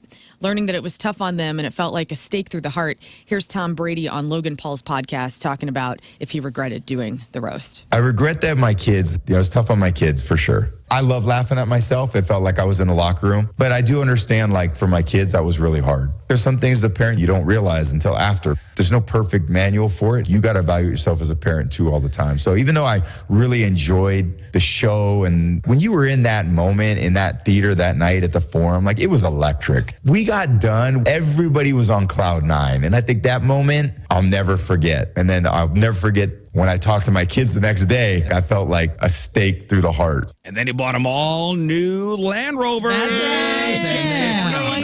How about some of that PPP Thanks, money? People are obsessing over Cynthia Nixon's totally normal, not at all pretentious kitchen. So Cynthia Nixon is Miranda from Sex and the City. That's where everybody would know her the most. She posted this coffee making tutorial. And I follow a lot of these accounts like Architectural Digest. And I've always been interested in rich, famous people's homes. I just find it kind of fascinating. And people are noticing that she is just completely normal at home. Like, yes, she's worth a lot of money. They're just like us. They're just like They us. have kitchens Welcome too. to the lifestyles of the rich and famous. She's got like kitchen clutter and What's going to be the next iteration of that? You know, because it went from that to our generation with the Cribs. cribs, yeah, and some other things. Like, it's such a great format. Is it like private jets maybe or something? No, it's keeping up with the Kardashians. it is. And I watch what that it is. show to be fascinated by their crazy lives. Yeah, but And that's one thing. It's one person making money. They should do. There needs to be a new iteration of There- some sort of lifestyles of the rich and famous. Where There it's, is, sort of. And You should follow it. Architectural Digest. They invite you all into their home. It's not like a show. yeah, Vogue also does like a 90 questions in 90 seconds thing. Yeah, they do. I've seen those before. And Where they're they go to neat. famous people's houses. Yeah, and they have to answer all these questions while they're taking Yeah, a tour. they do. It's a lot of YouTube stuff, and even if you watch HGTV, Yeah. you know, it's a lot of these nice houses and okay. how the rich live. With and- all the stuff that Netflix puts together and all that, like, how about somebody do something like that and put it on one of the I'd love it. the main formats there? There's a cool show on Apple. I think I've told Lern about it, but it's like, it's not famous people, but it's like wild houses, like eco houses in Sweden and all kinds Zillow of stuff. Gone like Wild. that. I've watched It's worth checking every out. one of those things. Pretty Like, cool. Jackie Chan might be 71 years old, you guys, but he has no intention of slowing down. He still does his own stunts, and he says he's going to continue to do it till the day he retires, which will be never. So Jackie's got to return as Mr. Han in Karate Kid Legends, which is Anybody hitting have any theaters interest in that? May 30th. Yeah, decent. You know, I saw the trailer for it. The reboot with him and the Smith kid was decent. It was good. It was it's what it needed to be. It wasn't anything grand or special, but it was a good film. You didn't like that? Nah. You're not excited. Wow. Yeah, I don't know. I like Jackie We did. Chan. I didn't even watch the last season of Cobra Kai. I'm over it. Yeah, that got tiring, but I don't know. I like Jackie Chan. I like the Karate Kid stuff, and I like those movies so much as a kid that I want young kids to have their own versions of them. Well, at least he's saying that he's doing his own stunt still. I mean, that's a reason to watch it, to see 71-year-old Jackie Chan doing it. We talked about Jennifer Aniston and her home earlier this week with the gate being run into by a fan. And at the time, they didn't know if she was targeted directly. Well, now we know that she was. So the guy who ran through the gate, 48-year-old man named Jimmy Wayne Carwile. So not Carlisle, but Carwile. Jimmy Wayne Carwile runs through Jennifer Aniston's front gate. Yes, and he had been sending her unwanted social media messages, voicemails, and emails for a few years, and then obviously tried to take things into his own hands by running through her gate and trying to go get her. So that's terrifying. Michael J. Fox is releasing a memoir about the time that he spent with Back to the Future and Family Ties. So be on the lookout for this. It's going to be called Future Boy. It's specifically about him working. So he was on Family Ties and doing the Back to the Future movie at the same time. Interesting. He was going one from... And he was going from one set to the other. It was 1985 is the year. And if you find that interesting, how he juggled both those schedules, I guess you will find this book. It will be great. Did you watch the movie or the show about him? No, I didn't. Oh, it was great. I thought it was great. I didn't want to be sad. You got to be on the right mindset for that. It's not. It won't leave you as sad as it will leave you happy. It's like I won't watch the Christopher Reeve one. He's hysterical. His autobiography is really good too, and it's not. He doesn't have self-pity, man. It's actually really funny and entertaining and encouraging. No, but you know what I mean, though. I got to be like in the really right mood. No, you don't. Just watch it. You don't even know what it is. You don't. Baby. If you don't know what it is, you don't know what mood you need to be in. Just do it. I don't know what it is. I'm just assuming. I don't like to watch sad things. It's not sad. It's sad and wonderful and happy and I don't like feelings. He's funny. No, I like feelings. I just feel like when I do have a chance to watch something, I don't want to be put in a bad mood. Sack up, bro. But it's not sad. It's sad. But it's not sad. Well, you know what I mean, though? I mean, do you understand where I'm coming from? I do. Like watching the Val Kilmer documentary. Man, that got me depressed. It got you depressed. Yeah, but that's heavy. This is also, different. Aren't you happy that you watched it because you got to know him a little bit more before he died? You know what really got me was the Gene Wilder documentary. Oh, yeah. Oh, God. I watched that on a treadmill. You're not going to watch the Pee Wee documentary when it comes out? No, I need to be am. It's going to make me sad, though, and I got to be. This is the same thing. I got to be ready for it. If you want to watch an uplifting one, watch the Glenn Campbell one. I'm not going to miss you. Well, is that he's got Alzheimer's? Yeah. Oh, God. Well, guys, in good news, Back to the Future turns 40 this year, so there's going to be some fun things planned. I hope which so. is great. It's okay. I'll bring it up later. All right, cool. And finally, the conclave to choose the new pope continues. And according to Politico, some of the cardinals have already watched Conclave before their meetings have started. So a source says the cardinals saw the movie as a helpful research tool to learn more about the process. And a cleric says the film is seen as remarkably accurate, even by cardinals at a time when so many of the conclave participants have little experience of Vatican politics. That's crazy. And protocol. So they're watching it in their time to So be the voting. Cardinals who were over there, and yesterday was the first vote, black smoke out of the chimney. So they went and we're all waiting for the white smoke to see who the new pope is. So the Cardinals are watching Conclave. And they're loving it. Huh. And it's informative, so good for them. Yeah. That's what a good advertisement for that movie. Yeah, Now timing they is like everything. the ending. Yeah, I know. The ending's a little bit of a twist. Did you see it? Mm-hmm. It's good. Twist ending, huh?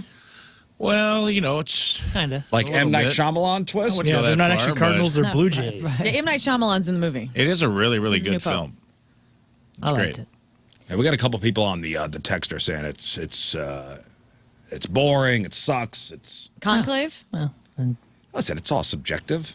I got two people I trust their opinions. It was good. it's worth a watch in this moment. It's worth a watch. Yeah. Yeah, there weren't a lot of car chases. Yeah. That's what you got to know what you're going in to Pope-mobile watch. chase. few gun battles. How many bikini babes? It's no John Are Wick. there any 6. women in the movie at all, or is it just all No. dude Flick. fest? There's a couple hot nuns. Big sausage fest. Oh, man. No, I wanted to bring this up that something on our group chat yesterday that I admitted to. Oh, yeah. So we had a picture up in our living room for a long time. Oh, yeah. That I thought was my wife's, like one of her grandparents as a kid. It's like a black and white. And we had it up in our living room for a while, and turns out it was the picture that came with the frame. So And stupid, I dude. had no idea. So awesome. It was like two little girls from like the Victorian era. Yeah. No. Yeah, Okay. dude, those little girls are They look like ghosts little ghosts. Yeah. somewhere and have been for a while. But you know what? What? And my point was, it was the 1920s, 1930s Russia. I don't know.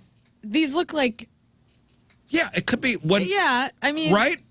Sure. You can't blame me. It's too perfect of a photo, though. What do you mean? Like they got bows and they're dolls and they're looking like little. Okay, but I really thought jealous. it was in a box, and we were. I guess when we moved, we were decorating the house, and I was like, "Oh, this is, a picture that should go up on the shelf." Yeah. No, we had a And nobody said anything. we had 2 frames up there with the the Target standards that come in there just because we hadn't put anything in there, and no relative, nobody for Christmas. I mean, they were there for years. No one ever questioned it. No one looked. No one saw anything. And then we had one that had said like family and love and friends. And I didn't have a good picture to put in that frame, so I just printed out the cover from Friends, the TV show, and put that in there. Nobody noticed that either. Nobody's looking. Well, I guess my wife didn't notice for a long time. Oh, that's amazing. That's. I so thought she was along with the ridiculous. joke. No. In her head, she's probably like, God, Scott's What an like idiot. loving this Victorian little girl weird ghost It's not photo. Victorian. It does look. The, I understand quite why gaudy. you were fooled. I understand. Because it was in a box of pictures. Yeah, it looks like And something. she goes, that'd "No, be my that came with the grandma's." frame." I go, "Oh, I thought it was one of your grandparents." Yeah, I mean, Yeah. I'll show the chat room and the cameras because I mean, it's pretty. I mean, I understand. Like, Lern, you got a better eye than we do. Period. So I can see how you can pick this up. But like for us, this looks like something legit, like somebody's grandmother's picture of her and her sister. Yeah. Exactly. That's what I thought it was. Anyway. I would have been fooled by this. Well, I that was was fooled. great. I was fooled. And I loved that fact about you. And that was your crap on celebrities. I sent my preschool graduation picture into the group. That's We were what talking it about was. Preschool graduation, and you guys didn't Yeah, know it that's was cute. me. I asked, I "Was that do. you?" And you go, "Who else would it be?" And that's what I said. I go, "I was fooled by a stock photo once." That's right. Celebrities celebrating a birthday on this fine day. Olivia Culpo is 33. Enrique Iglesias is 50. Darren Hayes, the sexy half of Savage Garden, Rizz's favorite band. Love that. Truly, madly, deeply, right? That's exactly right. 1997's biggest hit. 53. Melissa Gilbert, that's Laura Ingalls Wilder on Little House on the Prairie, also in Revenge of the Nerds. And 30-something is 61. Ronnie Lott, the 49ers legend, is 66. Alex Van Halen is 72. Originally, he took guitar lessons, and his brother Eddie took drum lessons. And then, I guess, just They switched. didn't work out. Philip Bailey, hero songwriter, is 74. Tony Tennille from The Captain and Tennille is 85. And David Attenborough, British. That's right, British naturalist who's responsible for all of those amazing nature documentaries on Discovery Channel like Planet Earth, Life, Frozen Planet, and a billion others. His brother, Richard Attenborough, was the old guy from the original Jurassic Park. David Attenborough is 92. 94. 94. 93. I mean, he's definitely in congratulations territory. 93. What you guess? 95 years old. David Attenborough is 99. 99. Oh, I love Pretty him. rad, right? That's a cool doc. If you haven't watched the David Attenborough documentary, that's a good one. Congratulations. Not sad at all. Today's porno birthday, which is being brought to you by Patricia's, where fun and fantasy meet, is Carmen Kinsley. And today's birthday girl has been in 83 fun films, including Ass Parade 7 and 9, Beyond the Call of Booty 1, $1 Billion Booties 3, Bubble Butts Galore 5, Everything is Bigger in Texas. She was in a movie called Head Case, in a movie called I Can't Believe I Took the Whole Thing 12, It's a Daddy Thing 3, Sugar Butt, and who could forget her role? In 2006's Sammy Scores a Hot Bitch. I'm going to go home and call Mallory Sugarbutt and see what happens. Carmen Kinsley is 41 years old. That's your porno birthday. Those are your crappy birthdays, and that was your crap on celebrities. All right, we'll take a break. Hey, Sugarbutt. Sounds I'm like a home. condition. Sugar butt. I was diagnosed with sugar butt. All right, we got to take a break. We'll come back. We will do this gender reveal, and we'll do it in a clever way. Okay. Okay? All right. We'll do it in a clever way. You're off the hook, Scott. What do you mean? But I brought the cannon and everything. Okay, now you're off the hook. You'll find out after the break. And then we'll do some of your emails. At 7:53, it is Thursday. Traffic and weather. Moon coming at you. Traffic brought to you by Golden Oak Lending. Do you need extra cash? Golden Oak Lending can convert your home's equity into cash in as little as 14 days. Let Golden Oak Lending cure your blues. We have delays 7 minutes and counting 270 eastbound between 55 and Fire. Your point forecast, scattered rain and thunder. High of 72 right now to 62 at the Point Studio. All right, welcome back to the program. So that's the first. This is new. This is new. I don't think anybody's ever asked us to do this before. You know, there was like a hypothetical that was floated years and years ago, and it was like, absolutely not. Absolutely not. It was Rizz hates gender reveal parties. We're against this. As a show, we collectively have to... No, I said parties. I know. And it was kind of floated like, would we ever want to be a part of this? And this one was different because out of the gate, Morgan emailed over and said, listen, if we have to, we'll name the kid after you guys. Yeah, that is awesome. She knew a way in. She was the one that floated it. This is also different because I wasn't here when it was agreed to. Of course. So, and it's fine. You're welcome. It's it's fine. Everything's fine. Come on, this is great. No, it's good. And This is great. nothing's being, lit on fire. And, there's nothing going to be out of control here. Morgie's in the chat all the time. Good girl. Like, just Let's go loves the to show. Morgan. Yeah, let's hello, Morgan. Hello. Hey. Hey, very pregnant Morgan. How far along are you? Exciting. I'm 13 weeks. 13 weeks. Nice. So when did we find out the gender? Is it around? It's around this time, right? Right around this time, yeah. They didn't just find out, but the results came in. What was the date here? I have the date. Around May 5th. Okay, so that nice. was 3 days. 3 days ago. 3 days ago. Is this Morgan? Is this your first child? Nope, this is our second one. We have a daughter named Louise. Okay, so you got a daughter named Louise. Oh, sorry, May Well, 2nd. Lauren and Louise sounds perfect. And we're about to find out the gender of your second child. And who else is on the phone? I have my husband here with me. The father. The father. What's up, husband? Hello, husband. Husband's name? Jake. Jake. Okay. Thank you, Jake. Hey, congratulations to both of you. Yeah, congratulations. Thank you. And Jake and Morgan, like you guys are down that if it's a boy, it's Scott Rafe, and if it's a girl, it's Lauren Moon. Wait a second. He keeps pushing this Scott Rafe narrative. Right. Or Rafe sounds Scott. good, too. That- Well, this was agreed their upon, I thought, when I got behind this gender reveal. I get it. I want to hear from her. Rafe Scott? Yes. Okay. Guess We're locked what? in. It's Rafe Scott All right. or Lauren Moon. Wow. Oh my God, Lauren Moon is so good. So much I don't know if you freaking heard me pressure. the other day. Like, what if this kid becomes a criminal and It's Not fine. more don't They're have good criminal records, parents. so then it's going to be attached to me? It's not though. There's Will you promise to Scott. raise the boy to practice the art of swamp justice? What if it's Of course. What if it's Rafe Rizz? And it's beautiful with their last name too. Yeah. And Morgan and Jake. Honestly, with your last name, it does roll off the tongue. I found out your last name this morning. If it happens to be a boy, I will have I will not be in your kid's life, right? There's nothing. Oh, this It's is not- No legal responsibility. Okay, good. I just Good, want no to put that out there. Yeah, this is some sort of volley for child support. Yeah, monetarily, No, not at all. emotionally, nothing. I want nothing. We don't to have to become moils or anything like that. Right? Oh Lord. Aside from the name, I want nothing to do with your kid. Just so you know. wow. It's just a good story. He goes, And I want everything to do. I would like to be an honorary fairy godmother if Yeah. it is Lauren. I'll be at the So- to christening. name this kid after you, and you're like, I want nothing to do with you people. It's terrible. No, we love you. This is so cool. this I'm is So I just want to put it out there. Put it out there for legal reasons. Learn okay? and That's I it. learn. I know that me, What Learn, and legal Rafe. reasons? What legal? Yeah, what you is are not legally the binding father, about dude. this? Like, there's no that you DNA needed test. to insult these people. Right. It's a just in case thing. I'm not love insulting you. anybody. Me, Learn, and Rafe. We see this as like the biggest honor ever. This Yes. is the coolest. The coolest. I'm I don't. going to be honest with I you. will come two. to the christening if invited. Only if it's a boy. Oh, you volunteer to do a tight 15 at the at the christening? I'll do 15 at the kids' He'll do christening. 50.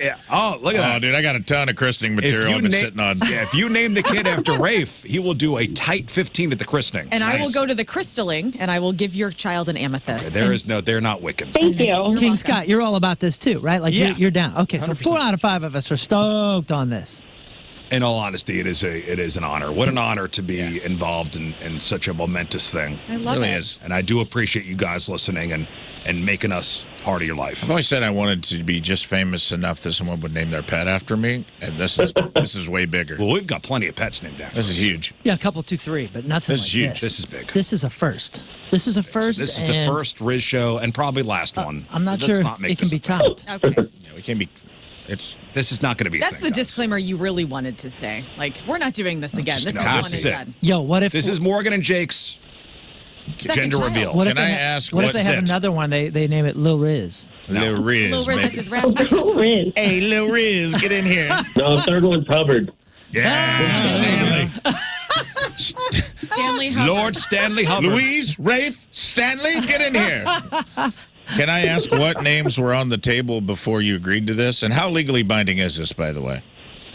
The names for a boy were Edmund, Eddie for short. We're big Eddie Vedder fans. Yeah, nice. And then we have Lily for a girl. It's a beautiful name. That's a Good great name. one, too. You're abandoning a couple pretty good names for No, this. that could be a But I guess those are trash now. Yeah, right in the garbage. Just back burner. Okay, so what are we hoping for? He can't say it. We do have a preference. I want a girl. We have a girl, and it'd just be a very easy transition. And I think Jake's kind of on board too. Yeah. But It's cheaper that way. this- You got hand-me-downs. yes, that's it. And then, but this pregnancy has felt very different than the first one, so I've convinced myself that it's a boy. Okay, so I remember when we were, so my son was born first, and I remember when we went to the gynecologist to go check out to see what the second kid was going to be.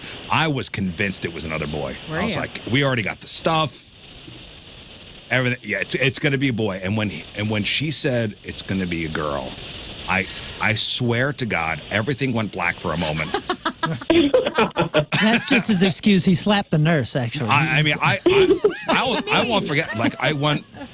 I Hilarious. passed out. Thought about the time you right. ditched the prom date, all the bad things you'd ever done came flooding back into your head. And a I little go, do it again? Are we Yeah. sure? No. All right, so Moon has the results. Can I ask Jake a question? God. Because she spoke for you and said you were on board with it being a girl, Yeah. which is what you're supposed to say. Exactly. But Jake, tree of trust, bud. What are you hoping for? Honestly, before I had a daughter, I wanted a son. But after having one, I think I'd rather just have another daughter. Because you already got the stuff. Crazy. Yeah. You've already Never got thought the stuff. that either. Exactly. I mean, this world is too expensive, so Right, it's you gotta just easier buy. to- You gotta buy new things with, You're a girl if you dad, have a boy. He's like, He's a real good girl dad. Oh, that's I awesome. love that. girls are great. I love having granddaughters because I had too much Either way, male though. energy. I just wanted to hear it from him. How old is your daughter? She's 19 months. 19 months. Oh, so they'll be close if they're yeah, that's sisters. awesome. Yeah, That's so perfect. cute. 2 My years brother's apart. getting ready to have his second daughter, and he was like, I don't care as long as it's healthy in front of her. Right. But in the car, he was like, damn it. All right, here's how. So we're going to do this gender reveal Rizz Show style. So we're going to line up Lern and Rafe against the wall here. Okay. Moon has the airsoft gun. Oh boy. True Rizz Show fashion. And I'm still hoping for a girl. So So that's on the Moon- line. Moon is the only one that knows. I'm the only one that knows. So if you hear a yelp from Lern, because she was shot in the ass, it's a girl. If you hear a yelp from Rafe, because he was shot in the ass, it's a boy. Okay. So if Lern screams, it's Lauren Moon. If Rafe screams, it's Rafe Scott. Rafe Scott! Which, Money! which is very Back to the Future. I hope you're ready for that. Okay, are you two ready Yes. for this? Yes, I think we are. Oh, boy. Oh, I'm so very excited. And you know what? What's great is I don't know. I'm nervous now. My hands also are nervous. I'm on the fence clamming. between getting shot and wanting a kid named after me. All right. So again, if you hear Lern yelp, it's a girl. If you hear Rafe yell, it's a boy. Okay, ladies and gentlemen. Gender reveal style. Rizz Show, gender reveal style. I'm Okay, taking wait a one second. knee. Wait a second. Don't shoot yet. Okay, and let me. Okay. The gun is ready. Yeah, somebody did just say yesterday, like, you guys haven't, shot somebody in a while. Well, here we go. This is Here for we go. Morgan. This is for Jake. I'm going to have you guys count it down. Us or the? No. No, It's no. not about, Jake it's not and Morgan. about you. Damn it! Here, put the Okay. mic over so we can hear the scream. It'll be 3, 2, 1. I will turn down. I will tell the drummers to stop drum rolling. Okay. And you will shoot. Okay. And the only sound you will hear is either Lern or Rafe. Lauren Moon or Rafe Scott? Is it a boy? Is it a girl? Morgan and everybody shut up. Morgan and Jake, count it down. 3, 2, 1. It's a girl! Congratulations. You did it. Girl. Who's that? Yeah. Oh, congratulations. So excited Thank you for guys so much. That's amazing. So Lauren. That is so cool. Yeah. In a couple months, the Rizz Show kingdom grows by one Lauren Moon. Yes. Oh, Jake, I'm Sorry, sorry Rafe for you. Scott. Lauren Moon. You don't need to buy fine. new things. Saving money. That's it. I don't even care, dude. I could care less. Saving money Get over that here. gun away from your head. Rafe is very depressed. God. I knew Ray would be really sad. Man, I lobbied so hard. How exciting is that? I'll be honest with you, I'm a little relieved. Yeah? Oh, you're talking to them. Okay, you're talking to them. Fine. Oh, that's so cool. Congratulations. Well, I feel so Thank honored. you so much. Congratulations, you guys. Keep us posted on everything that's going on with you guys. Of course. Thank you. Congrats. There we go. Congrats. Congratulations, Congrats. Morgan. So cool. And Thank you. Thank you. Thank you. You don't have to buy new stuff. that's awesome. That was fun. Probably never again. Never again. But One and done. You know what? That was kind of fun. That I'll was be honest a lot with you. of fun. That was all fun. Rizz Show gender reveals $50 for a limited time. somebody said we missed an opportunity. Should have done the gender reveal with Rizz in the delivery room when it happened. Yeah. Rizz on air. You Sure do good you'd in been there. You don't comfortable pass with out. Yeah, somebody would have to hold him up. That was fun. Oh, I feel good. Nice. So Nathan exciting. says that's probably the best gender reveal I've ever been a part of. Yeah, heck There yeah. you go. And All right. probably the only time that Lern's okay with that Getting kind of shot. pain. Yeah. And no injury. Worth it. Well, a little injury, but I'll have a nothing little- too Nothing much. got set on Crater on fire. my Nobody ass. went to jail. No tannerite. Okay, honestly, congratulations to Morgan and Jake. That is awesome. And thanks for making us part of. Congratulations to Party Lauren off. and Moon. Thank you. Yeah, you guys How did it. fun. Thank you. How fun. Yeah. Pretty honored. Whatever. All right, let's get to a couple emails. So we have time for a couple emails. RizzShow at 1057thepoint.com. Also, we have a new game coming up in just a little bit.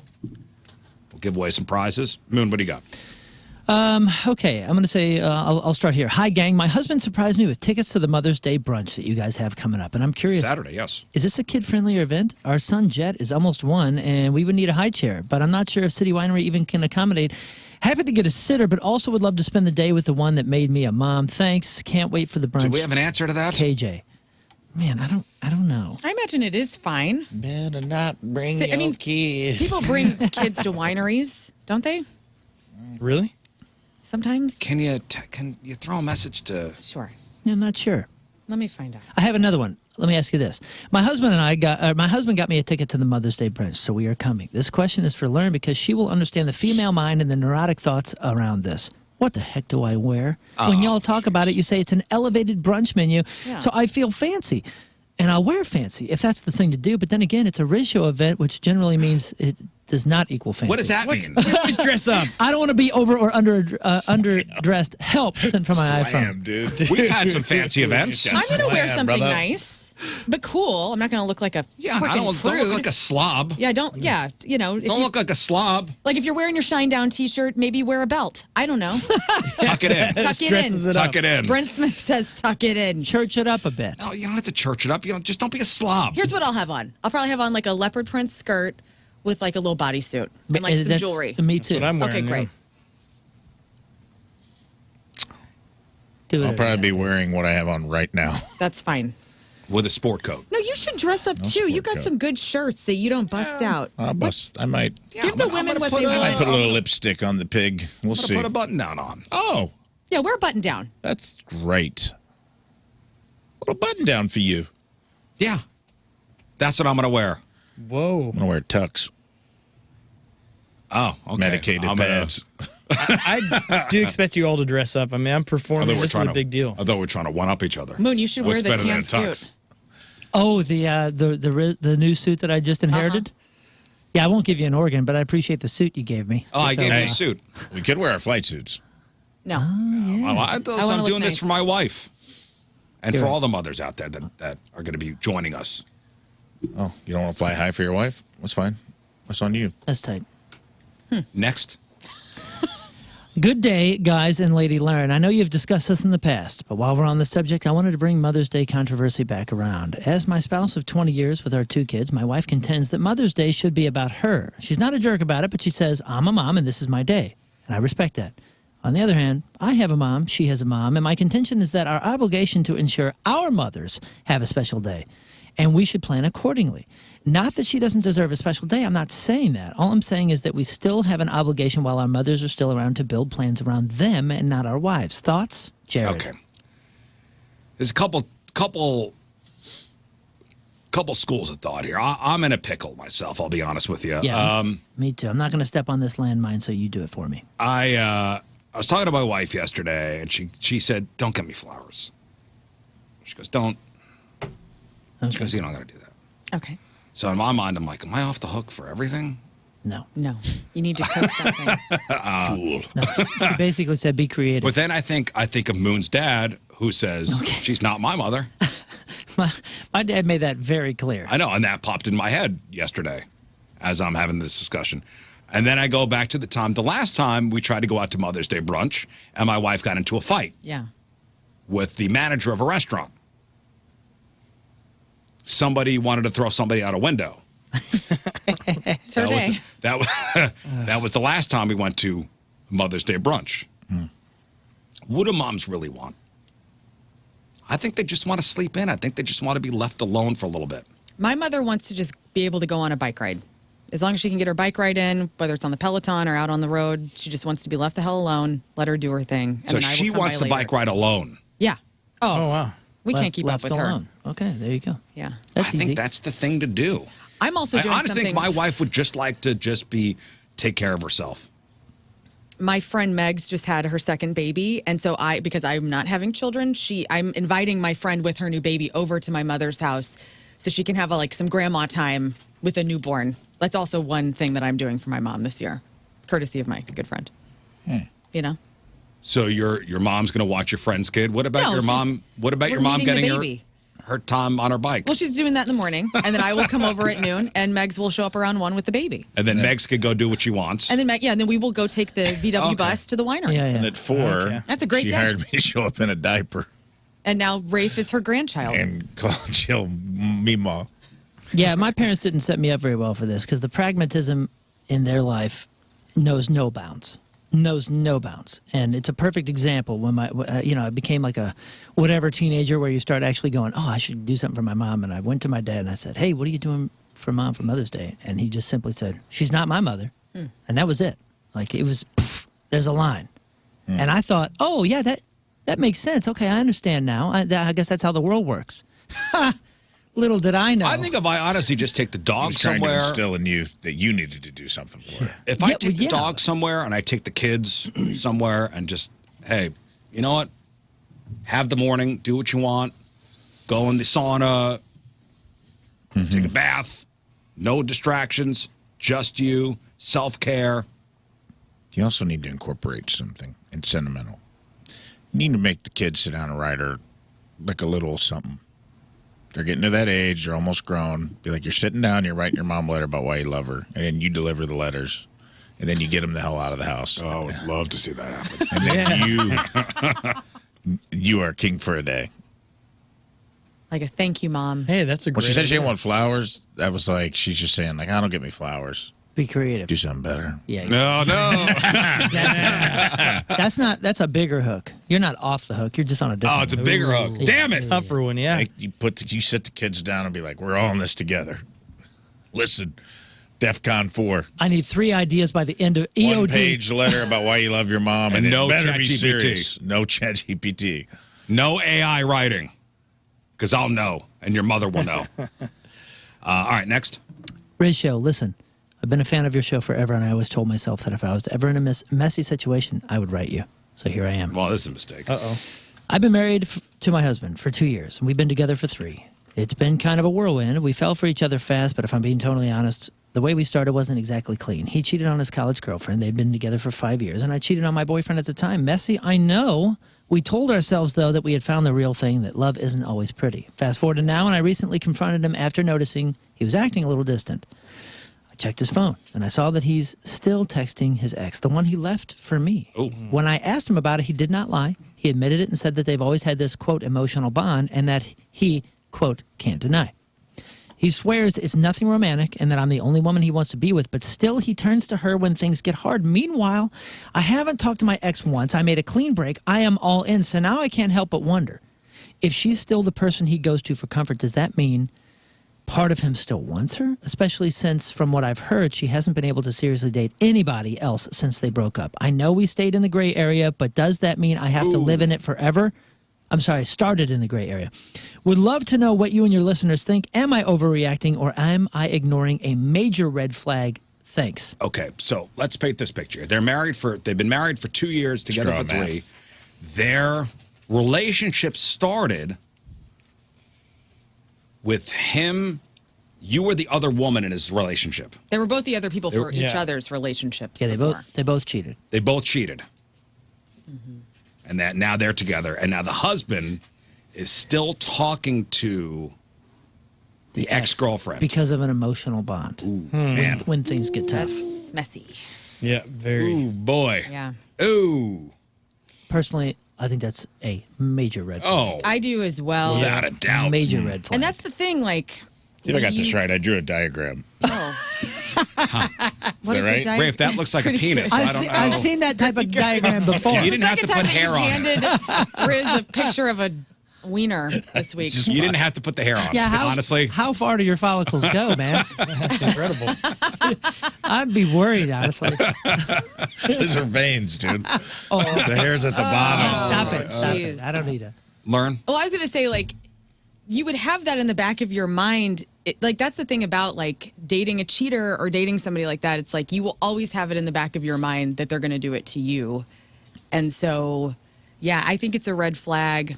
I hate that They they both started. cheated, though, right? I know. And so it's going to be in the back of both of their minds. Like, yeah, that's a But red flag for sure. She caught him talking to the ex. And she doesn't talk to hers.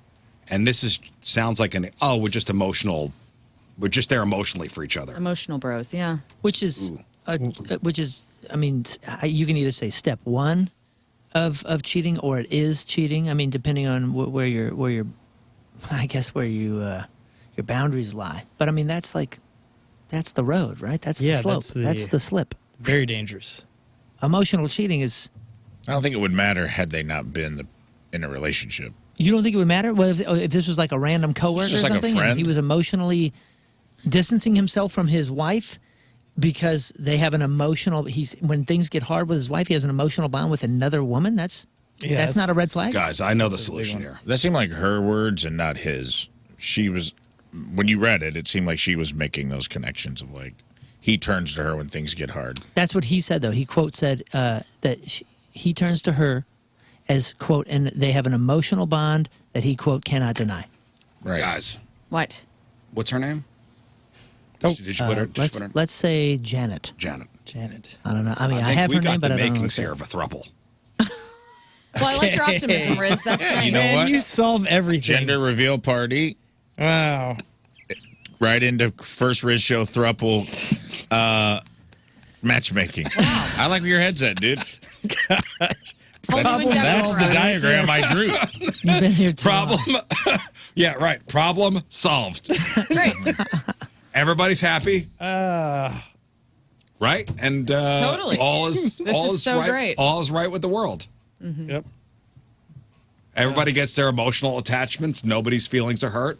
And I think solve that problem, guys. For you, pal. Very mature way to handle Done and done. Good luck. Yeah, just email back and say we think a throuple is in your future. Next. Oh, goodness. Okay. Let us know how that works out, Janet. Thanks for reaching out. Next. So we were talking about TV Guide, and this person writes in and says, this is loyal weirdo Joe. He says, hey, fellas and Lern, I'm a mailman, and I can assure you that TV Guide still in print.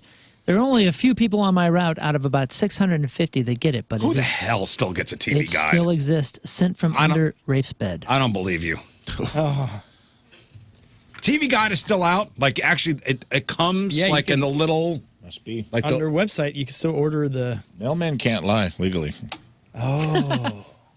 Are there... Now, you get the TV Guide for TV listings. Are they still listing the shows in the TV Guide? It's got to be something else at this point. What else would it be? I don't know. Interviews? It's like People magazine mixed with some information on whatever shows are coming up. Yeah, maybe it's like an infotainment kind of guide. Who's getting those? Old people? Did you guys get the TV Guide? No. Oh, well, my grandma did, yeah. My dad did. No, you know what? Actually, my dad probably still does. That's wild to even think there was a time for that. Like, they would come every week. They got the Post-Dispatch until they stopped it. Wait, did they stop it? I think they did stop still it. Going. Oh, until they stopped it? Until the Post stopped it. The Post doesn't deliver papers anymore? Dude, it's I old swear, school, I think man. my mother just told me something about that. It was an update, but they used to still get it. I mean, I pull up and there'd be 2 random papers still. There's no hard copy of the Post-Dispatch? I don't quote me on so. that, but I thought it recently changed. Really? Or maybe they just do Sundays? Maybe that's The it. Sunday paper is a big deal. I don't know. So I'll have to talk to him. I went to the old Post-Dispatch building, and all the printers are done. Like, they're still there. They're out of It's ink? like other Post-Dispatch not even in there anymore. It's like a production house. If they print. But all the old big printing, it's kind of cool to walk through there because I went through and they have all the old printing presses where they used to print them. Now they may outsource it somewhere. I don't turn know. it into a museum. The TV Guide's still going strong, dude. It's got little tabs for Prime, Netflix, Max, Disney Plus, Peacock, Apple TV, Hulu. And Yeah, but the actual hard copy of it. Yeah, it's hard copy. Dude. $20 a year. It has little tabs on it. Oh, little tabs. It looks like the old TV Guide but it's got all the streamers and stuff. If we sign up right now, not only is it only $20 for It's a 1 deal. year, but they also give you a free big book on TV Why do you need trivia. Why would you need that? Right. Why are you yelling?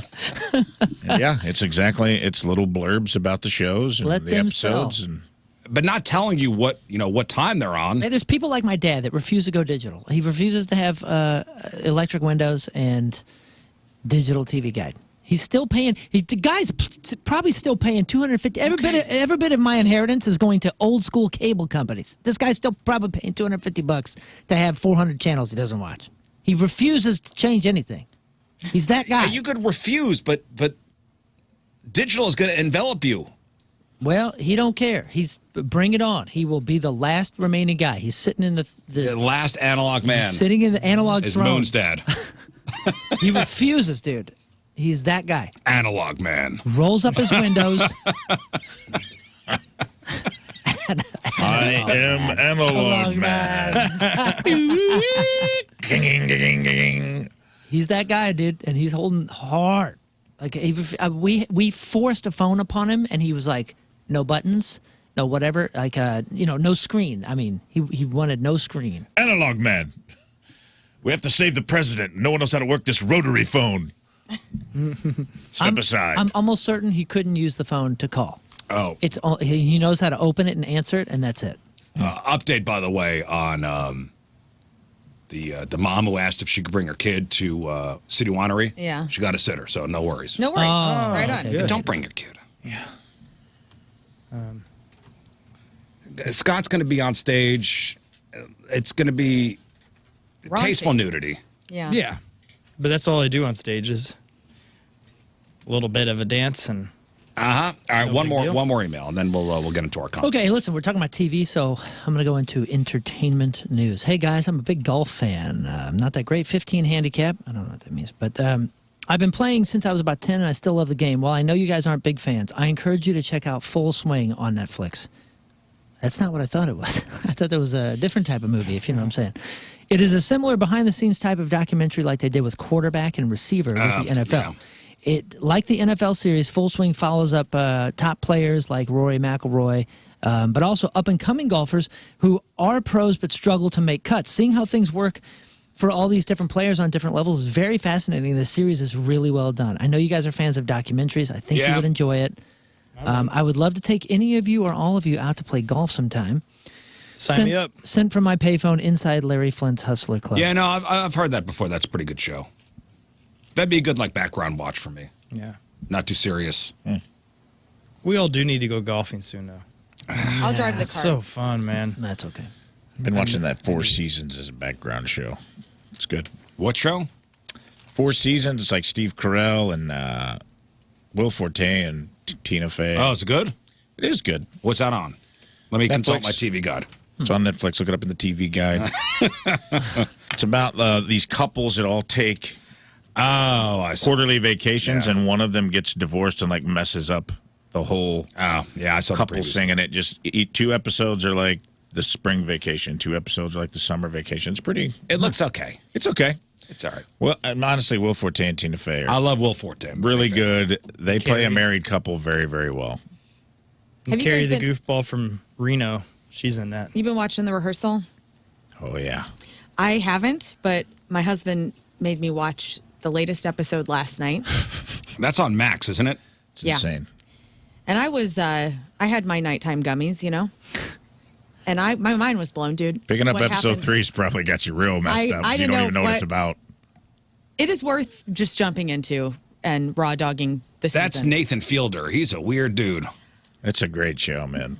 Yeah, Tim and I texted about it. Tim's the only other person I know watching it, besides my friend Kate. I tried, and I man. have 2 texts going out to each of them of what do you think's happening? It's too weird. I watched the first episode of the first season. Yeah, I've been watching the first season right I love it. It's brilliant. I don't know where he's getting the money. I can't. Yeah, dude. Where is the he getting the budgets money are for the crazy. set? The budgets are insane. Because this third episode of whatever season this is, holy crow. Everybody watch the rehearsal. Just dive in. I want your thoughts. I need to know what everybody I thinks. can't get into it. I can't. I tried. Because I thought, is it the gummy hitting me? What's going on? It's weird. It's too weird for me. It's check it It's out. brilliant stuff. He's wild. it's hard to explain, but I will say this. In episode 3, he decides to step into the shoes of Sully Sullenberger, hero pilot. Yeah, you and, were trying to explain it to me, and I'm and like, relive his life from birth to the plane crash, including having a giant paper mache mom that he breastfeeds on. And let me tell you something. It is worth it for that scene alone. Donna, if you're just taking a gummy, yeah, and you're hopping in, and you don't have the Dressed as a 2 baby. previous episodes to lead you to why he's doing this. Right. You probably felt like you were That's your about head. to pass away. Tim did not give me any context at all. He goes, just sit down and watch this. Okay, that's weird. That's on Tim. Listen, we got to take a break. We'll come back, and we are going to play a new game. We're calling it Rizz 10. Rizz 10. So let me just tell you what the prizes are to be won. We have Point Fest tickets, which is coming up a week from Saturday. 311, the Urge Toadies, Finger 11, Ludo, and more at the Hollywood Casino Amphitheater. We got a couple pairs of tickets left for the Post Malone Jelly Roll Show, which is coming up Tuesday at Busch. And we have tickets for the 12th annual Songs for Soldiers benefit concert, which is happening Saturday night, September 6th, over in Columbia, Illinois, featuring the Wallflowers. Learn, explain what this contest is. Okay, so you and Rizz are going to be teammates. So we are going to get 3 contestants on the phone. 3 contestants. And listen, we don't just want anyone. We want to, and this is a topic this week. So the topic this week is grunge music. We want people to call in and be the contestants if you know a lot about grunge music, okay? Specifically the bands, like the top bands of the grunge era. Okay. So that's who needs to be calling. You will have 90 seconds teamed up with Rizz to get to 10 points, and I will be rapid fire going through questions about certain bands, okay? Now, the cool thing about this is Once we get the 3 contestants, we're going to go 1, 2, 3 in order of which they called. The first contestant is going to be able to pick the band out of the 3 that they wish to tackle with you. Okay. The joy of the other 2 contestants waiting on the phone is they're going to hear the names of the other 2 bands and be able to start preparing themselves for what they could possibly need to know. Okay, so let's say, contestant 1 picks a band. So me and the contestant go back and forth. Yes. In 90 seconds, you will ask us 10 questions. I have 12 questions ready. You will be able to skip once, both of you. So Rizz will have a skip and the contestant will have a skip. So we have to work together to get these questions right. Yes. So when I get one right, it's you're next. Yes. And then when you get one right, I'm next. Can they confer with one another? Yeah, you can talk. I'm because this is the first time we're playing this game. I've been thinking about the rules of it. If your contestant answers incorrectly and you know the answer, we'll accept it. So it's just about keeping the game moving, okay? But you are going to go back and forth. But if they say a wrong answer, it goes to you, and you better get it. You have to work together. And so if they didn't know it, they could just guess. But if they get it wrong, okay, so I think you should be able to lobby for your answer, but or should we just whoever's do the turn it is, once you answer, that should be final, right? Because if they're able to talk to each other, he can lobby for his answer, right? Yeah. You have to get 10 points, though. You have to get 10 points. So if anybody gets anything wrong, it's over. You do it your way. I'm scared. That's what we're testing it out. We're going to do a test run, see what works. Because I want people to win. I want you guys to get through it. I don't want you to not get through it. By the way, a lot of people texting over saying the Post is still in print, but it's not printed in St. Louis anymore.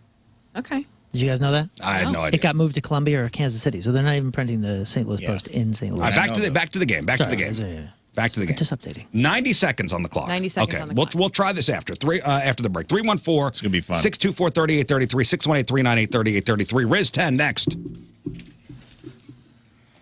All right. I got a 90-second timer already. Good.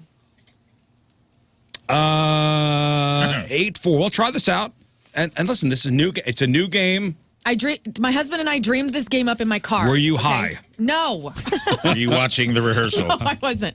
Traffic and weather, Moon, coming at you. Traffic is brought to you by Golden Oak Lending. Do you need extra cash? Golden Oak Lending can convert your home's equity into cash in as little as 14 days. Let Golden Oak Lending cure your blues. We have delays 270 westbound between Darset and Ladue. Your point forecast, scattered rain and thunder, high of 72. Right now, it is 60 at the Point Studio.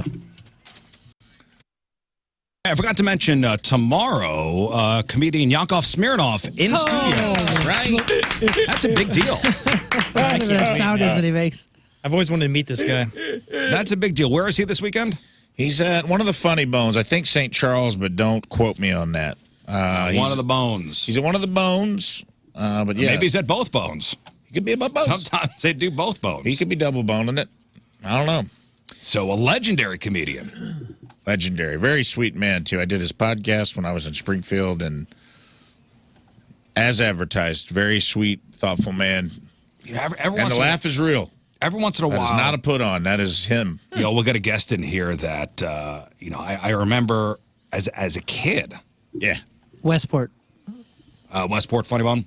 So, as a kid, seeing Yakov Smirnoff on. He's on the wall. Yeah. That was what was weird to me when he interviewed me for his pod. I was like, you're like when I was a kid and I'd go to the Funny Bone and I wanted to be a comic, there was like Eddie Murphy, Robin Williams, Yakov Smirnoff. Like your picture, your caricature is on the wall of the club that I started doing comedy. He's on the Improv in Hollywood. He's out there on their wall. Well, we'll meet him tomorrow. Yeah. What the country? Yeah. Can't wait. 7:30? 7:45 to 8:30, I believe he will be here. Oh, we got him for a while. All right, let's give away some stuff. Oh, we're going to take a new game out for a spin. It's called Rizz 10. Rizz 10. All right, we've settled on this. Yes. So we're going to get you on the phone, and you and me are teammates, and we have to answer 10 questions. Mm-hmm. So 5 for you, 5 for me. We're just going to go back and forth. Back and forth. You do get a skip. You get a skip as well as the contestant. And we have 90 seconds to answer 10 questions. Yes. Basically, one wrong, and it's over. It can be over, yeah. So hold on to that skip. This is kind of like phase 10. This is in the ether of phase 10. Okay. Okay. So I was going to have you guys be able to answer for each other if you get stalled. That is no longer That's going to be happening. way too complicated. That's going to be too much. So the skip option is there. And the category is grunge. Grunge music. And if we play this again, it won't always be music-based. Sometimes it'll be, state-based or something. I don't know. So we asked for grunge music experts to call in. Today's contest is sponsored by CarStar, your auto body repair expert. Hail damage, see them at carstar.com. All right, let's go to Mike. Hello, Mike. Hey, good morning. All right, Mike, how old are you? 42. 42. Okay, so In the zone. yeah, you're in the zone. AutoZone. You're in the zone for this. So grunge music, would you consider yourself an aficionado? Seasoned. Okay, seasoned. Very good. How many flannels do you own? I would say I'm an aficionado. I still listen to grunge music on the daily. Yeah. I've not left the 90s in my head. That's That's fine. good. That's fine. So, and we're going to go back and forth, Mike. Who's going to go first? So, actually, can we get the wheel up too, Moon? Sorry. now we need yes, the of wheel. Now we need the wheel. Jesus. I know, but as we're sitting here and getting ready for that, so we'll put Mike and Rizz on the board to see who will start, okay? Just for fairsies. I don't know. How else would you decide it? I don't know. We could flip a coin, or you just say, you go first, I don't want to do that. I want to use all the things we got. Oh, we're getting all the things out. We're going to get the gun, too. If you don't get it right, Rizz gets shot. Okay, so if Mike skips, if Mike says skip. Yeah. Then we go into the next question. Okay. Okay? Starts with Mike. All right, Mike, you're going to begin. Now, the glory of being the first contestant picked is you get to hear all three of the bands up for grabs, okay? So, Mike, you pick the band that you know the most things about. Ready? All right. All right, Wait. So when you start... No. No. Don't start yet. I'll tell you when to start. When does the time start? I will tell you when to start. Oh. Okay, I mean, I got to know what I'm doing. We over got to here. pick the category of band. How about you say the time begins after I finish reading the first question? That's perfect. Yes. Okay. Mike, do you know more about Alice in Chains, Smashing Pumpkins, or Pearl Jam? Smashing Pumpkins. Smashing Pumpkins. All right. So we right. go to I Smashing I think of all. Pumpkins. I'm so nervous. I think of all the bands, maybe that's the toughest one. I like Mike. We'll see. We will see. We'll see about Mike. Okay, Mike, you're going first. So after I read the first question, the timer will start. You have 90 seconds. Your partner is Rizz. Okay, so when you're done answering the question, then I go, and then back Yeah. and forth to 10. Okay. All right. Here we go. Here we go, Mike. One First- wrong, we're out. You Yep. each have a skip, is that correct? We have one skip. Okay, we got it. Let's go. We got to You get keep to 10. score. I got timer. You got score. Here we go. Okay. Mike, first question. What instrument did James Iha play in the Smashing Pumpkins? Guitar. That's correct. Rizz, what music video from Melancholy and the Infinite Sadness was based on the silent film A Trip to the Moon? Tonight. That's correct, too. Mike, what year did the debut album Gish come out?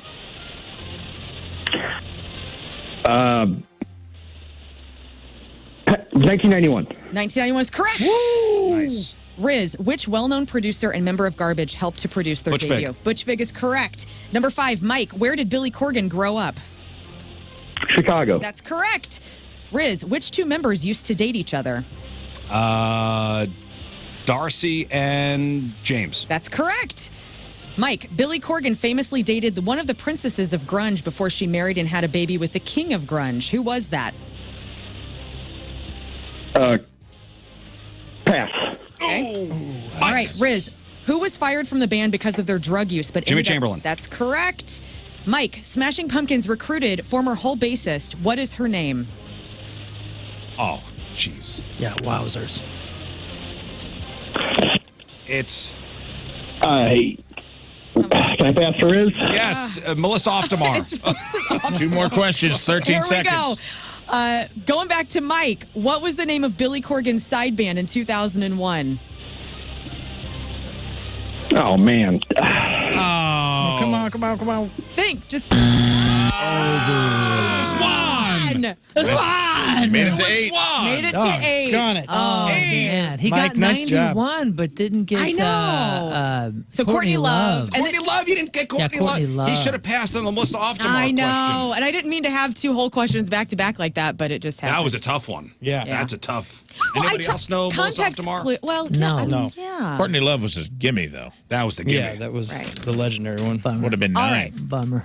Well, let's go to contestant number 2. You guys got close. Yeah, that was good. That was. I mean, is this okay? Is this It's all fine. right? It's All fine. right, We're okay. doing good. All right. It's tough. but Greg? y'all did well. Yes. Hey, Greg. All right. How old are you, Hey. Greg? I am 42. 42. Here we Right, go. just like Mike. All right, Greg, so you heard the bands whenever you were on hold. So Mike obviously went with Smashing Pumpkins, Alice in Chains, or Pearl Jam. Now I go to you, Greg. Which band would you like to go down the rabbit hole with? I think I'd like to go with Pearl Jam. Pearl Jam. Pearl Jam it All is. right. And I will be going And first. Rizz goes And Rizz first, goes the wheel first. says. Here we go. So after the first question, that's when the time begins. Let's go. Scott Rizzuto. You know what's funny with Pearl Jam? There's so much.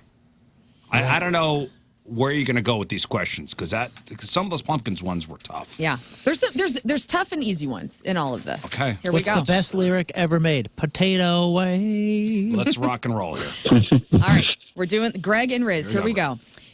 What city did Pearl Jam come from? Seattle. That's correct. Greg, who is the lead singer of Pearl Jam? Or is the lead singer? Eddie Vedder. That's correct. Rizz, Matt Cameron is the drummer for Pearl Jam. Soundgarden. Has also been in one other band. Name one. Yes, Soundgarden. Very good. Greg, what was the name of the debut album Pearl Jam released in 1991? It was, oh, darn it. You got to be kidding me. Remember, you do have a pass, but do you want to use it? Pass. Greg. Pass.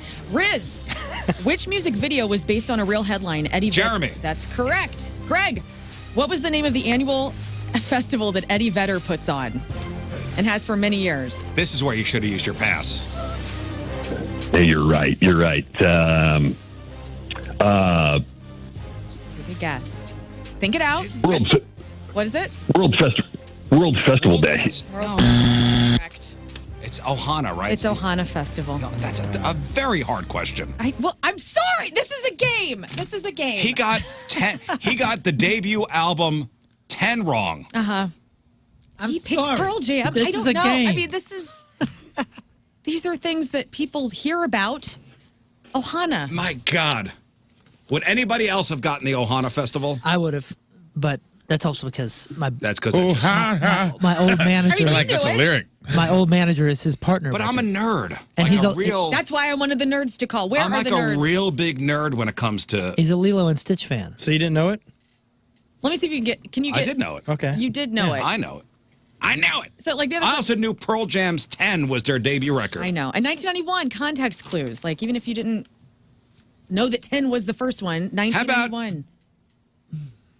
You just know that if you're a Pearl Jam fan. Okay, this game sucks so far. I guess. I don't know. No, It's good. Hey, Hey, don't be down on yourself. This is a great game. This is on the Okay. callers. Well, you like it. Nobody has tickets.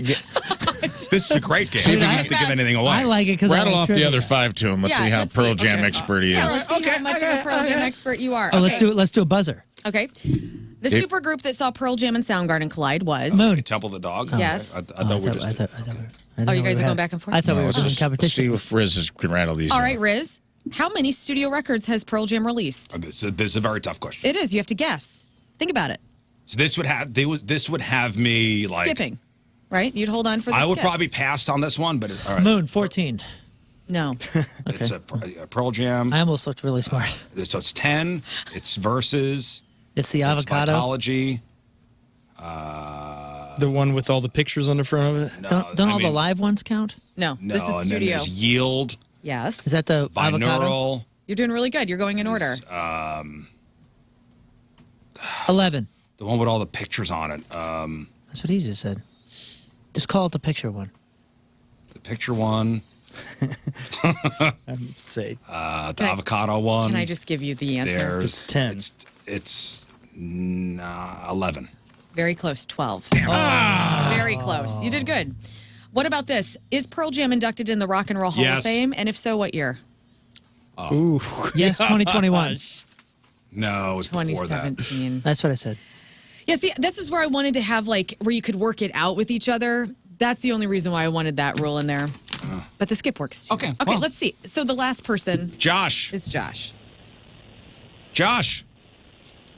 Josh, hello. Josh. there? Hello. I can hear blinkers on. blinker.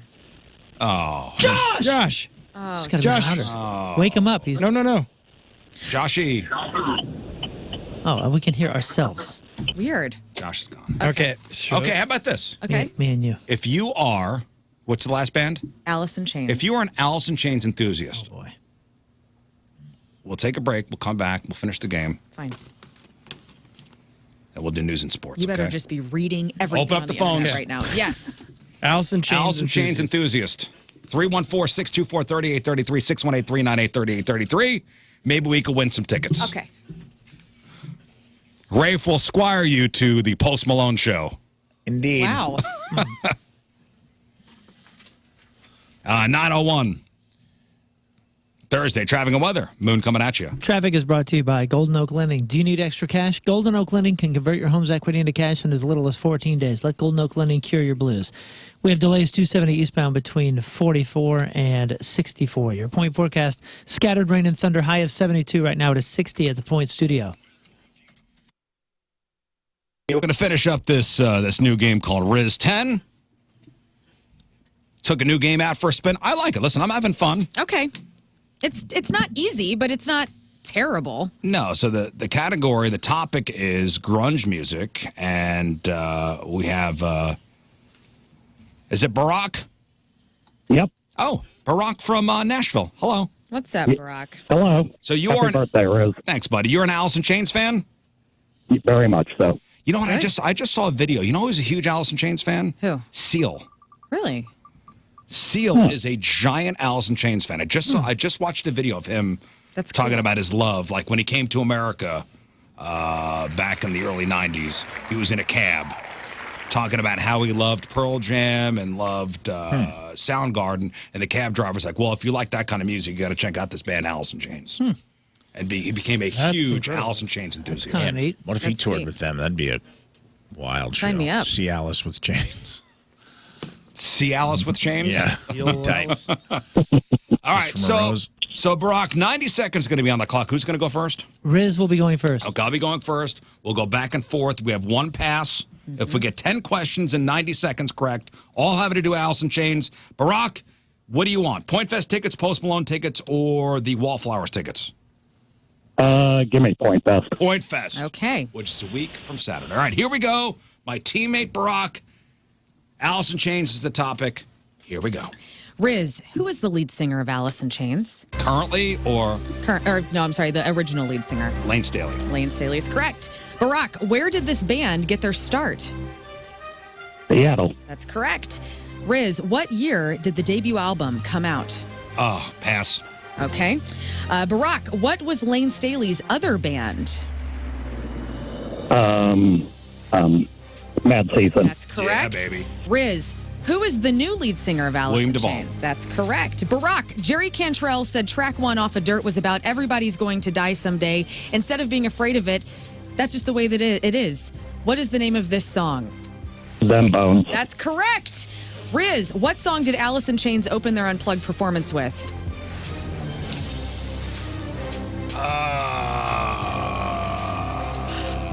They're all coming out. They're all coming out. What is it? Oh, man. Oh, no, Barack. Oh, I mean, don't you have buddy. a pass? No, I already used my Oh, pass. don't yell at me. Sorry. think about it. Think it's they're I coming know out. I am. Okay. Better think fast. Nutshell. That's right. Oh, Barack. Hurry. What did Mike Starr die from in 2011? Heroin overdose. That's correct. Rizz, in 2013, Alice in Chains put out a record with the Triceratops dinosaur on the cover. What was the name of that record? With William Duvall. Oh, God. Something with the... Oh, my God. Something with the... Let's see. 1, 2, 3. Is it called I Love Dinosaurs? The devil put dinosaurs here. I'm sorry. It's okay. It was me. It was Nutshell. Damn, it was Nutshell, and you did get it. I mean, you... It just took me a second because I was going to say got me wrong. Right. Which would have been. Which would have been... So close. Brutal. What about these last questions real fast? Name a movie that Jerry Cantrell's been in. Singles. That's right. Speaking of singles, what song did Alice in Chains perform in that Cameron Crowe film? That would later be on the album Dirt. Wood is correct. Oh! Got it. And then finally, yeah. how many studio albums has Alice in Chains released? Oh, God. These numbers questions. And Dirt was 91? Or 80. No, what was it? 90. 90. Damn, see, I would have got that wrong. How many albums? How many studio albums? 9. No, less. Less. 7. 6. 6. Caca. Dang. All right, so maybe the questions need to be not so crazy, but I think that was a good show. I mean, listen, with the first, you find the pocket. Sorry. You find the pocket for the questions. Yeah.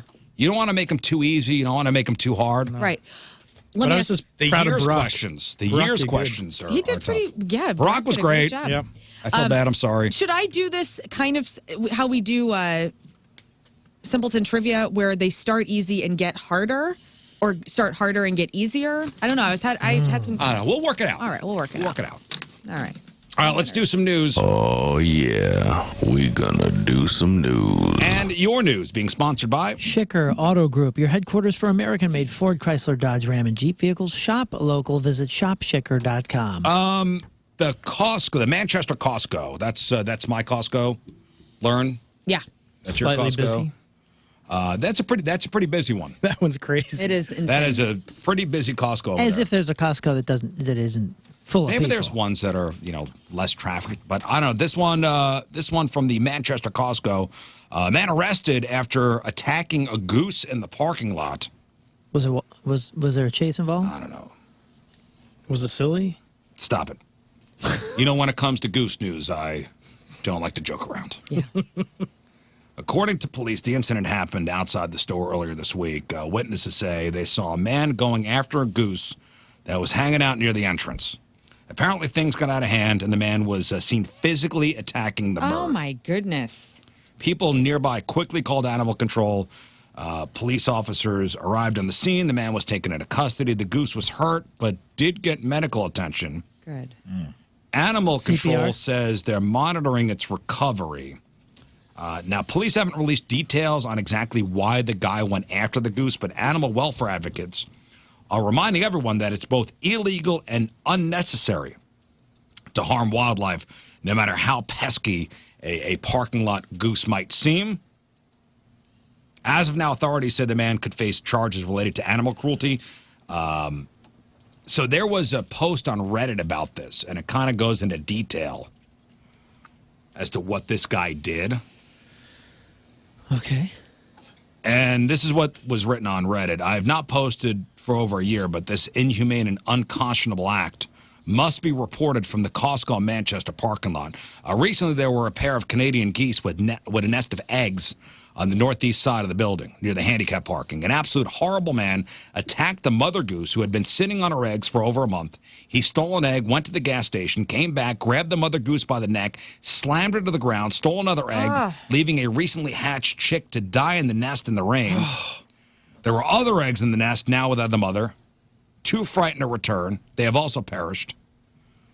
I just want to let this vile man know, be aware you were recorded. What a douchebag. Gee whiz, man. Whoa. And then somebody from the store, posted a message saying, yeah, we know of this. Goose hunter. No, we know of this particular mother goose Well, yeah. It's like who was like a staple of the parking lot. Oh, man. And one of Did the mother goose survive? The mother goose survived. That's who got treatment. But the babies died. Man. It's terrible. And they and the Costco employee went on to explain they went and buried the That's chicks. It was, I'm like, oh man. I love them for that. My goodness. This wasn't a customer of Costco then? This was like a guy on an adjacent property? What a monster. No, it says it happened in the parking lot of the Manchester Costco. Is he a druggie or something? The He said he went to Manchester the gas geese. station. Stole an egg, went to get gas, and then came back. You'll see all There's the a gas geese. station on the property. Oh. There's a ton of little, what are they, flocks? A flock of geese? I don't know. Yeah. A garble? It's a gaggle of geese. A gaggle of geese. You see Gaggle them. of gay geese. There's a geese, could have been part of this geese gaggle that's near my Pilates studio.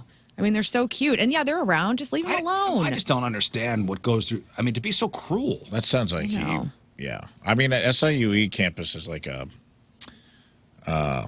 protected area, and there's tons of geese out there, and they do get aggressive.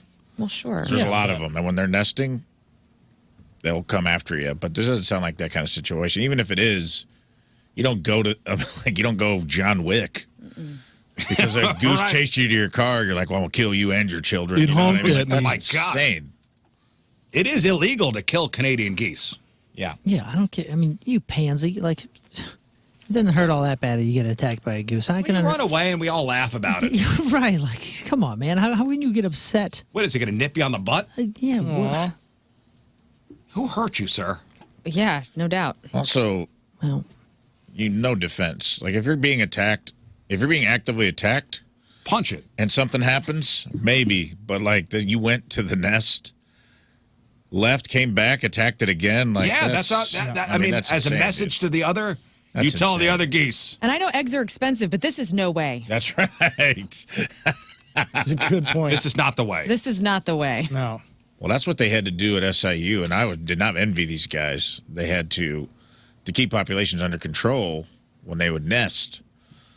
When they would go out to get food, they had like guys on campus who would go and shake the eggs to like make them infertile because there were so many geese. Yeah. But that was like wild. Well, they are nasty. I mean, the mother shaking egg geese baby syndrome? Mm-hmm. What The in mother the geese world? are nasty. They'll hiss at you. They'll chase you. They'll chase you. Yeah, I wonder why. They're fighting. Yeah, we all deserve People it. shaking their Protect the eggs. little babies. People shaking eggs.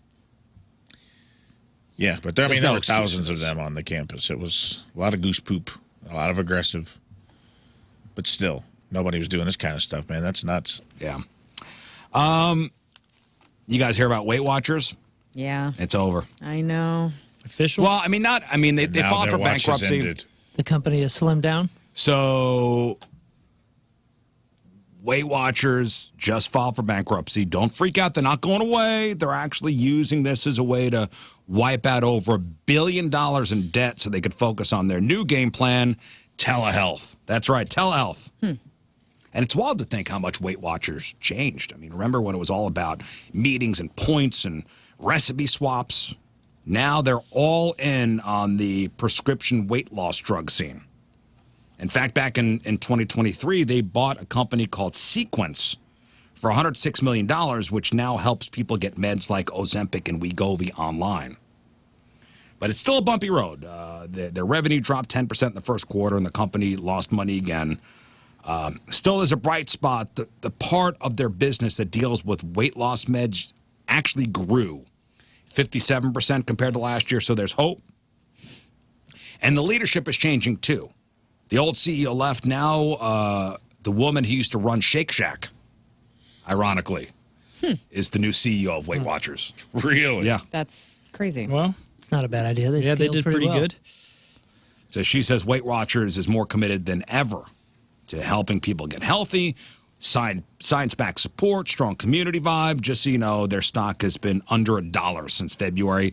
And after news of the bankruptcy, it dropped even more. Oopsies. But Weight Watchers says they have the support of most of their creditors and expect to be out of bankruptcy in less than 2 months. Oh, good. Buy the dip, baby. But yeah. Yeah. This is not investment advice. So it's not the end for Weight Watchers, just a major plot twist as they try to reinvent themselves for the future. And finally, big news for anyone looking forward to that new entertainment hotspot at the Lake of the Ozarks. Oasis at Lakeport. Has anybody heard of this? No, but it's a I new wanna. amusement park and resort for Lake of the Ozarks. I hope they do something, dude. It's such a gem that has gone to such crap-ola. So Oasis at Lakeport, at Lake of the Ozarks, amusement park, resort. They've pushed back the opening. It was supposed to open in the summer of 2026. Indoor water park, hotel, now in 2027. So the project promises 25 acres filled with amusement rides, attractions, restaurants, a boardwalk, even a marina with 200 public boat slips.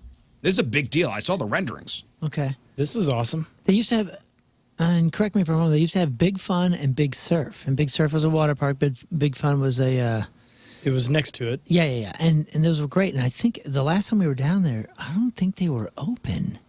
But I'll tell you what, the Strip was just a big, steaming pile of poo. And it used to be so... Like the vacant outlets. Yeah, it used to be so Finder's Mike is potentially closed. great. I don't know. What do you guys think of this? I mean, this is a big deal. Anything that's going to inject some value, I think, is a good thing. I mean, Lake of the Ozarks is awesome. It's... Yeah. There'll be a big name 402-room Marriott Resort and Conference Center featuring a 30,000 square foot conference space plus a new Napoli Brothers Italian restaurant set to open on site. Oh, That's great. This is good. It's wild that with the popularity of Lake of the Ozarks, it's one of the most popular lakes in the world. How the heck is that business all the way down to Camdenton, all the way I don't know. I don't know what. Here's the delay. I guess there is the developers need to buy a building nearby that has 2,400 timeshares in it. Timeshare? So they're trying to buy out all the timeshares before they could tear the building This down. is best of both worlds, right? The place with clocks. And if you're ever going to bring back the floating McDonald's, Oh, yeah. Lake of the Ozarks is the spot. It should be floating. Is it not? Say Come what? on. Or like a party barge? One change from the original plan, though. There was supposed to be an amphitheater. That's been scrapped. Oh, bummer. So 2027, Lake of the Ozarks, guys. Going to get more fun. I don't know the details of it, but I do think we have a gym here in our state, and we need to do what we can to build it up.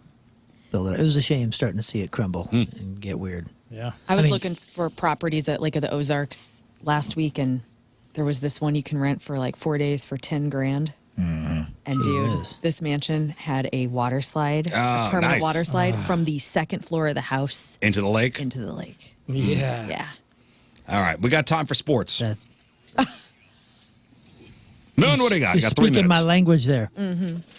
Sports is brought to you by DraftKings at Casino Queen. Play, stay, and dine. Visit DraftKings at CasinoQueen.com for special promotions. Sonny Gray dominated the Pirates on Wednesday, throwing 7 shutout innings in the Cardinals' 5-0 win to complete the series sweep. That's awesome. Joey Zelensky made a splash in his first start for St. Louis City SC, scoring a stunning 25-yard volley in the 68th minute to lead City SC to a 2-win over Union Omaha in the U.S. Open Cup. On the St. Louis City SC news, they just announced, like a couple minutes ago, that they're going to host English Premier League team Aston Villa Football Club on Wednesday, July 30th at Energizer Park. That'll be the club's first international friendly since Bayer Leverkusen played City 2 in front of a sold-out crowd. Is that a big deal? In 2020. Huge deal. Awesome. So cool. And having an EPL team come here, we get to watch that. Awesome. In a dominant Game 2 performance, the Oklahoma City Thunder overwhelmed the Denver Nuggets 149-106 victory, tying their Western Conference semifinal at 1-1. Boston Celtics find themselves in an unprecedented 0-2 deficit against the Knicks in their Eastern Conference semifinal series. They squandered a 20-point lead, ultimately losing 91-90 after a critical turnover by Tatum in the closing seconds. In a stunning Game 2 comeback, the Pacers defeated the Cavs 121-119, seizing a 2-0 series lead in the Eastern Conference Finals. Utah Hockey Club now picked a name. They are the Utah what? Mammoth. The Utah Mammoth. Very cool. The NHL announced the new team name yesterday. Mammoth moved from Phoenix last summer. Not the Mammoths. Mammoth. The Mammoth. Instead of rushing into a new name, the team kept things generic, calling themselves the Utah Hockey Club, and now it'll be the Utah What do you think? Mammoth. You like it? I think it's great. Yeah. I like the Yeti.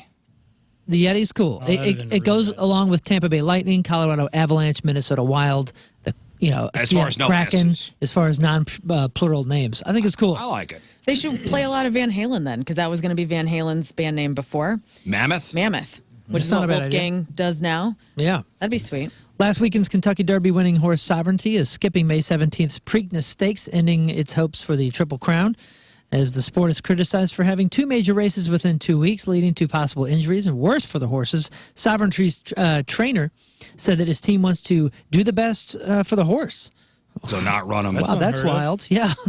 So instead of going for the Triple Crown, the horse is going to take a break, and then so it's Kentucky Derby, Preakness, then Belmont.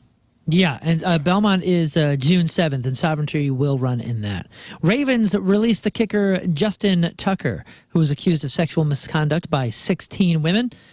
And finally, the Cleveland Browns have announced that rookie quarterback Shader Sanders will wear jersey number 12, as his preferred number 2 was assigned to veteran wide receiver DeAndre Carter. Sanders, who wore number 2 during his college career, has not publicly commented on the change. However, a member of his media team said he's pretty disappointed.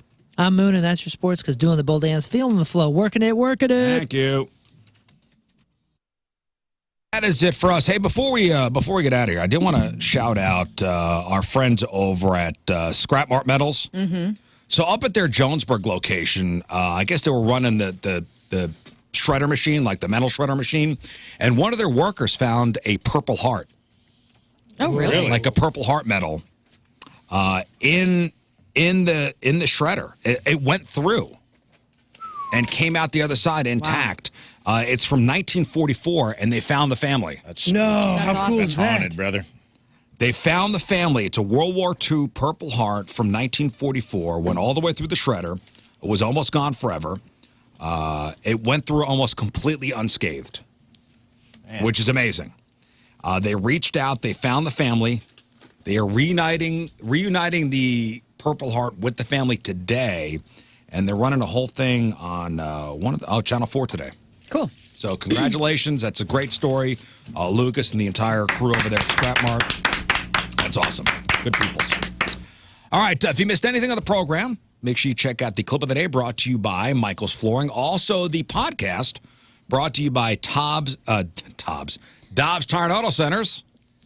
And today's podcast is titled... I had an idea for one, but I'm going to send it over to King Scott. King Scott, tell us what today's podcast title is. Lord Stanley Hubbard, get in here. Lord Stanley Hubbard, get in here. Okay, there it is.